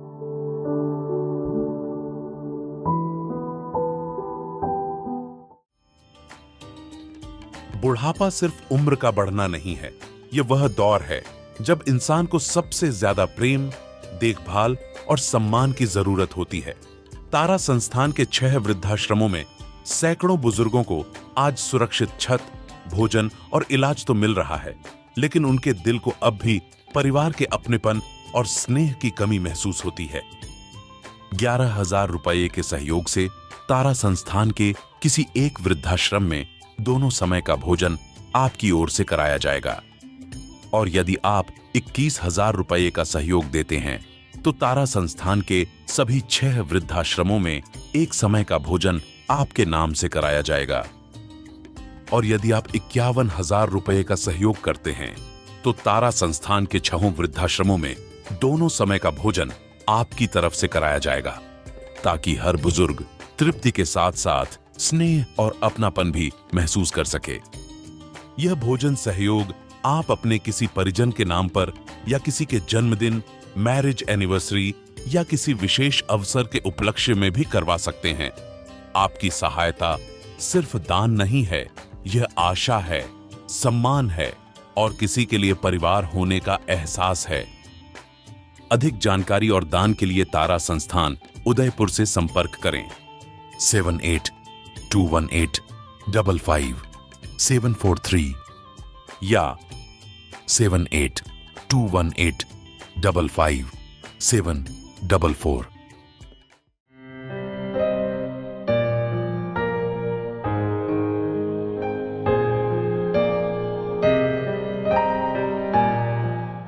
भारत के इतिहास में बहुत महापुरुष हुए, उसमें एक विशिष्ट या मैं कहूँ अति विशिष्ट महिला है इंदौर की महारानी अहिल्याबाई। अहिल्याबाई के बारे में एक कहानी है कि उनके बेटे बहुत छोटे थे, उनको राजकुमार बनाने से पहले उन्होंने उसको एक अच्छा मनुष्य बनाने का सोचा। वो उनको मंदिरों में लेकर के जाती, गरीब लोगों के बीच में लेकर के जाती, दान पुण्य करती, बहुत सारी धर्मशालाएं, मंदिर बनवाती। तो बेटे ने माँ से पूछा कि माँ आप ये मंदिर धर्मशालाएं क्यों बनवाते हो, कुएं क्यों खुदवाते हो? तो रानी अहिल्याबाई ने पुत्र को जवाब दिया कि बेटा, राज्य ईंट पत्थरों से नहीं बनता है, राज्य यहाँ के रहने वालों से बनता है। रहने वाले सक्षम होंगे, समृद्ध होंगे तो राज्य समृद्ध होगा। एक माँ की कितनी सुंदर सोच, पुत्र के अंदर प्रवाहित हुई, प्रसारित हुई। रानी अहिल्याबाई का जिक्र मैं इसलिए कर रहा हूं कि तारा संस्थान एक विशेष प्रकल्प चलाते हैं। काशी यदि आप गए हो तो काशी विश्वनाथ का जो हमारा मंदिर है उसको भारत के माननीय प्रधानमंत्री जी ने एक पुनः गौरव और गरिमा प्रदान करी काशी विश्वनाथ कॉरिडोर बनवा करके। लेकिन काशी विश्वनाथ को आक्रांताओं ने समय समय पर ध्वस्त किया। पता नहीं क्या मानसिकता उस सोच की थी कि दूसरे के ऊपर हमारी चीज थोप करके वो क्या पाना चाहते थे। खैर जो भी है, ऐसे कई मंदिरों का पुनः निर्माण अहिल्याबाई ने करवाया। चाहे वो काशी विश्वनाथ मंदिर हो, सोमनाथ हो, सब में कहते हैं कि अहिल्याबाई का योगदान रहा। तो सिर्फ इंदौर में नहीं, वहां से सैकड़ों हजारों किलोमीटर दूर अहिल्याबाई ने मंदिरों को बनवाया। और अभी जब काशी विश्वनाथ का जो कॉरिडोर बना है, जिसको हम कहें कि हमारे काशी विश्वनाथ का पुनः गौरव जो प्राप्त हुआ है, उसमें अहिल्याबाई की एक मूर्ति काशी विश्वनाथ मंदिर से मणिकर्णिका घाट की तरफ जाते हैं तो रानी अहिल्याबाई की एक मूर्ति है, काले पत्थर की, एक बहुत ही जिसको कहते हैं मन मोहने वाली मूर्त वहाँ पर लगी है। उसी के पास में एक मुमुक्षु भवन है जिसका संचालन तारा संस्थान कर रहा है। मुमुक्षु यानी मृत्यु पे मोक्ष। इस वाक्य पे बहुत वाद विवाद हो सकते हैं, लेकिन जो मान्यताएं हैं उस पर क्या वाद विवाद। कोई समझते हैं, ऐसा हमारे सनातन में कहा जाता है कि विश्व में एकमात्र जगह जहां मृत्यु पे मोक्ष मिलता है वो काशी है। इसमें मेरी सोच, आपकी सोच, सबकी सोच अलग हो सकती है, लेकिन जो ये सोचते हैं कि काशी में हमारी यदि मृत्यु होगी तो हमें मोक्ष प्राप्त होगा, और लोग मोक्ष प्राप्ति की आशा में काशी में आते हैं, काशी में रहते हैं। ऐसा ही एक मुमुक्षु भवन काशी विश्वनाथ मंदिर के कॉरिडोर में बना है, जिसका संचालन तारा संस्थान कर रहा है। हमारा सौभाग्य है कि हम उसका संचालन कर पा रहे हैं। पिछले 3 सालों से हम संचालन कर रहे हैं। ऐसे बहुत से बुजुर्ग वहाँ आकर के रहते हैं जिनकी एक ही कामना है कि हमने हमारा जीवन जी लिया, हमने जीवन में जो भी पाना खोना था ले लिया, खो दिया, अब हमें मृत्यु पे मोक्ष प्राप्त करना है। आप कह सकते हैं सही नहीं सोचते हैं, ऐसा थोड़े होता है, लेकिन उनके मन में जो इच्छा है तो मोक्ष आप और हम तो देखने जाएंगे नहीं ना। उनके मन में इच्छा है, उन्हें ऐसा लगता है तो हो जाने दीजिए। बस इसी भाव के साथ यदि हम चलते रहें तो इससे बेहतरीन कोई संसार नहीं हो सकता। कई बार मुझे लगता था कि मेरी मम्मी है, वो जैसे आरती करती हैं तो मन ही मन कुछ बुदबुदाती हैं, तो मैं एक क्षण को मुझे ख्याल आया कि ऐसा करने से क्या हो जाएगा। लेकिन उसी वक्त मेरे उस ख्याल को के बदले में, जिसको कहते हैं ना कि काउंटर आया, कि उन्हें खुशी मिल रही है, उससे तो क्या फर्क पड़ता है कि ईश्वर तक उनकी प्रार्थना जाती है या नहीं जाती है। वो यदि सोचती हैं तो उनकी प्रार्थना जरूर जाएंगी। तो ऐसे ही जो काशी में जिनकी मृत्यु है होनी है, जो सोच के आ रहे हैं कि हमें मृत्यु पे मोक्ष मिलेगा, तो निश्चित ही उन्हें मोक्ष मिलेगा। और मोक्ष देखने कोई नहीं जाएगा, लेकिन वो ऐसा मानते हैं कि जीवन मरण के बंधन से वो मुक्त हो जाएंगे, तो वो अवश्य होंगे। मैं ऐसा मानता हूं। तो ये जो मुमुक्षु भवन की अवधारणा है, इस अवधारणा को हमारा सौभाग्य, तारा संस्थान का सौभाग्य है कि हमें संचालित करने का अवसर मिला। लगभग 40 बुजुर्ग वहां रहते हैं और उनका भी सारा प्रबंध मृत्यु तक, मृत्यु के बाद उनके अंतिम संस्कार तक तारा संस्थान करता है। तो ये जो मैं बार बार आपसे 6 वृद्धाश्रम कहता हूँ, उसके अंदर एक काशी विश्वनाथ भी है। ये बेसिकली वृद्धाश्रम नहीं, मुमुक्षु भवन है। मोक्ष प्राप्ति के लिए जो बुजुर्ग आते हैं उनके लिए वो एक स्थान है। जितना समय वो रहते हैं, मृत्यु किसी के हाथ में नहीं होती है। हमने हमेशा देखा है कि बहुत स्वस्थ लोग वृद्धाश्रम में 1 सेकंड में हार्ट अटैक से चले जाते हैं और बहुत अस्वस्थ लोग सालों जीते हैं। तो मृत्यु किसी के हाथ में नहीं है। इसीलिए कहते हैं ना, किसी ने जीवन और मृत्यु देने का हक तो सिर्फ ईश्वर को है। तो वो वहां रहते हैं, मोक्ष प्राप्ति की आशा में रहते हैं, और जब तक रहते हैं उनके मन में एक संतोष सा रहता होगा कि हमें मोक्ष मिलेगा। और हमें संतोष इस बात का है कि हम उनकी देखभाल, उनकी सेवा कर पा रहे हैं। मैं फिर कह रहा हूँ, आपकी मदद से हम कर पा रहे हैं। ये जो भोजन के लिए डोनेशंस की मैं बात करता हूँ, वो सिर्फ इसलिए है कि एक तरीका है जिसका, जो हम आपको एक, जिसको कहते हैं ना कि एक योजना बना के हम आपके सामने लेकर के आते हैं कि आप इस तरह से डोनेशन दे सकते हैं, ताकि आप जैसा चाहें वैसा तारा संस्थान को सहयोग कर सकते हैं। क्योंकि ये सारी चीज़ें निःशुल्क चलाने में हर एक चीज़ की अपनी कॉस्ट होती है, और उस कॉस्ट को आप ही पूरा कर सकते हैं। मैं अकेला चाहूँ, कोई अकेले चाहे तो नहीं हो सकता। बहुत सारे जने मिलते हैं तो काम कितना आसान हो जाता है। आप देखिए, इतने सालों से 14 साल हो गए तारा संस्थान के वृद्धाश्रमों को चलते हुए, और निरंतर चल रहे हैं। निरंतर बुजुर्गों की संख्या में वृद्धि हो रही है और आगे भी होती रहेगी। हम सही नियत, सही भावना से काम करेंगे, ईश्वर हमारा साथ देते रहेंगे, मेरा अटूट विश्वास है। और हमारे इस विश्वास को आप कायम रख सकते हैं। मैंने आपको बताया कि 11,000 रुपये का डोनेशन आपका यदि आता है तो एक वृद्धाश्रम में 2 समय का भोजन हो पाएगा। 21,000 रुपये का डोनेशन यदि आता है तो आपके इस सहयोग से सारे वृद्धाश्रमों में 1 समय का भोजन हो पाएगा। और यदि 51,000 रुपये का सहयोग आता है तो तारा संस्थान के सभी वृद्धाश्रमों में दोनों समय का भोजन आपकी तरफ से हो पाएगा। तो आइए, तारा संस्थान के ये जो भी काम है, इसमें आप अपना सहयोग ज़रूर दीजिए। आप और हम मिलते हैं, इस दुनिया को एक बेहतर बनाने का प्रयास करते हैं।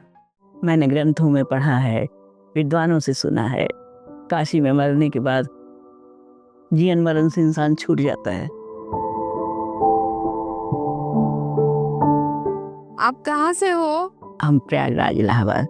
आंटी, आपके परिवार में कौन कौन है? एक बेटा है, 2 बेटियां हैं, पति हैं, नाती पोते भी हैं। अंकल क्या करते थे? अंकल सर्विस में थे, रिटायर हो गए हैं। आपको किसने बताया कि यहाँ बनारस के अंदर मुमुक्षु भवन बना हुआ है? हमने यूट्यूब में देखा। हाँ, और उसमें आता रहता था प्रोग्राम। मोदी जी जब बनवा रहे थे, जी जी, कॉरिडोर वगैरह बनवाया, उसके बाद इसको बनवाया, तो वहाँ से हमने सुना। अंकल ने और बच्चों ने आपको रोका नहीं?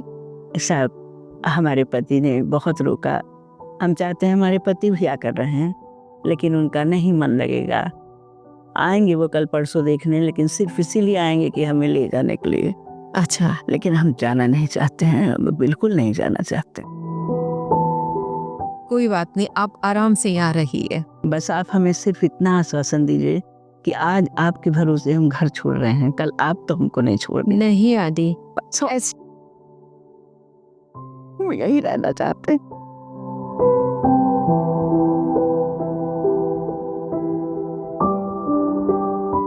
कैसा लग रहा है आपको यहाँ पे? यहाँ हमें लग रहा है जैसे शायद स्वर्ग पृथ्वी का यही है।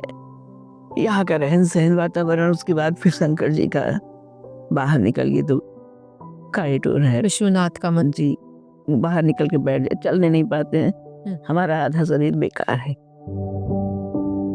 मतलब आपको ये लगता है कि मैं उनके ही चरणों में बैठी थी? बिल्कुल भी। अब चल तो नहीं पाते, दर्शन करने में नहीं जाते, कहीं नहीं जा पाते हैं, फिर भी बाहर निकल के बैठते हैं तो संतोष होता है। यहाँ किसी चीज की कोई कमी तो नहीं लगती? नहीं, सब अधिक की अपेक्षा मत करिए। जो मिल रहा है वो जरूरत से अधिक मिल रहा है, किसी चीज की कोई कमी नहीं। भोजन और कपड़ा मिल जाए तो और तो तकलीफें सही जा सकती। तो भगवान की दया से भोजन मिल रहा है और अच्छा मिल रहा है। हम लोगों की उम्र भी उनको लगे, ताकि वो हम जैसे लोगों की आगे भी मदद करते रहें। उन्होंने जितना अच्छा ये काम किया है, अभी तक नहीं इस तरह का इंसान आया अपने भारतवर्ष में, और ना ही आगे आएगा। वो तो नहीं रहेंगे, लेकिन उनका नाम जाने कितनी पीढ़ियां लिया करेंगी हमेशा। उन्होंने ऐसा काम किया।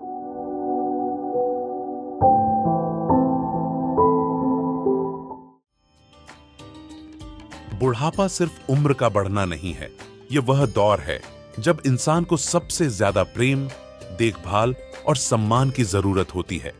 तारा संस्थान के 6 वृद्धाश्रमों में सैकड़ों बुजुर्गों को आज सुरक्षित छत, भोजन और इलाज तो मिल रहा है, लेकिन उनके दिल को अब भी परिवार के अपनेपन और स्नेह की कमी महसूस होती है। 11,000 रुपये के सहयोग से तारा संस्थान के किसी एक वृद्धाश्रम में दोनों समय का भोजन आपकी ओर से कराया जाएगा। और यदि आप 21,000 रुपये का सहयोग देते हैं तो तारा संस्थान के सभी 6 वृद्धाश्रमों में एक समय का भोजन आपके नाम से कराया जाएगा। और यदि आप 51,000 रुपये का सहयोग करते हैं तो तारा संस्थान के 6 वृद्धाश्रमों में दोनों समय का भोजन आपकी तरफ से कराया जाएगा, ताकि हर बुजुर्ग तृप्ति के साथ साथ स्नेह और अपनापन भी महसूस कर सके। यह भोजन सहयोग आप अपने किसी परिजन के नाम पर या किसी के जन्मदिन, मैरिज एनिवर्सरी या किसी विशेष अवसर के उपलक्ष्य में भी करवा सकते हैं। आपकी सहायता सिर्फ दान नहीं है, यह आशा है, सम्मान है और किसी के लिए परिवार होने का एहसास है। अधिक जानकारी और दान के लिए तारा संस्थान उदयपुर से संपर्क करें 7821855743 या 7821855744।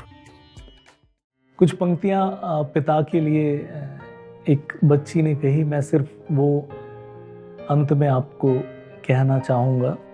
मुझे आज भी तुम्हारा हाथ अपने हाथ में महसूस होता है, भले ही मेरा हाथ पूरी तरह से विकसित हो चुका है। समय कुछ नहीं बदलता है, तुम आज भी मेरे पापा हो, तुम आज भी मेरे हीरो हो। आज भी वही हाथ हो जिसे मैं डर लगने पर थामना चाहती हूँ। मैं तुम्हें हमेशा याद करती रहूँगी। तो ये जो हाथ है, पिता का हाथ है, माँ का हाथ है। कुछ बच्चे हैं जो उसे थामने के लिए, जिनके मन में अधूरापन रहता है, और कुछ माता पिता हैं जो बच्चों के सिर पर हाथ फेरने को ललायित हैं, लेकिन क्या करें, वो बच्चों का सौभाग्य नहीं है, वो सौभाग्य आपका और हमारा है। तभी तो उन माता पिताओं की दुआएं, वो जब भोजन करेंगे तो उन्हें ये एहसास है कि ये भोजन किन्हीं ने स्पॉन्सर किया है। उन्हें ये एहसास है कि तारा संस्थान में जो भी काम कर रहा है, छोटे से छोटा व्यक्ति, चाहे वो सफाई वाला है, वो उनकी सेवा कर रहा है। और उस एहसास के साथ वो दुआएं देते होंगे। वो दुआएं हम तक, आप तक कैसे पहुंचती होगी मुझे नहीं पता, लेकिन पहुंचती होगी, इतना मैं ज़रूर कह सकता हूँ। तो तारा संस्थान से आप जुड़ें, तारा संस्थान में आप आएँ, तारा संस्थान को देखें। जरा भी यकीन हो तो कभी भी आप किसी भी वृद्धाश्रम में कभी भी चले जाएं। सारे वृद्धाश्रम 24 घंटे 365 दिन खुले हैं। हमारे नंबरों पे फ़ोन करके आप उनका पता ले सकते हैं। उदयपुर में है, काशी में है, प्रयागराज में है। आपका साथ सहयोग मिलता रहेगा। हम इसी तरह हमारे बुजुर्गों की जो भी बन पड़े सेवा करते रहेंगे, और यकीन दिलाते हैं कि कभी किसी को ना न करना पड़े, इस बात पर कायम रहने की कोशिश करें। कोई धार्मिक या सामाजिक या इस कार्यक्रम को मैं किसी एक विशेष श्रेणी में नहीं रख सकता, लेकिन मैं ये मानता हूँ कि जो काम हम कर रहे हैं, टीवी एक माध्यम है जिससे हम आप तक पहुँच सकते हैं। कभी कभी हम इस तरह की चीज़ें आपके पास लेकर के आते रहेंगे। बस अपना स्नेह बनाए रखिएगा। बहुत बहुत धन्यवाद।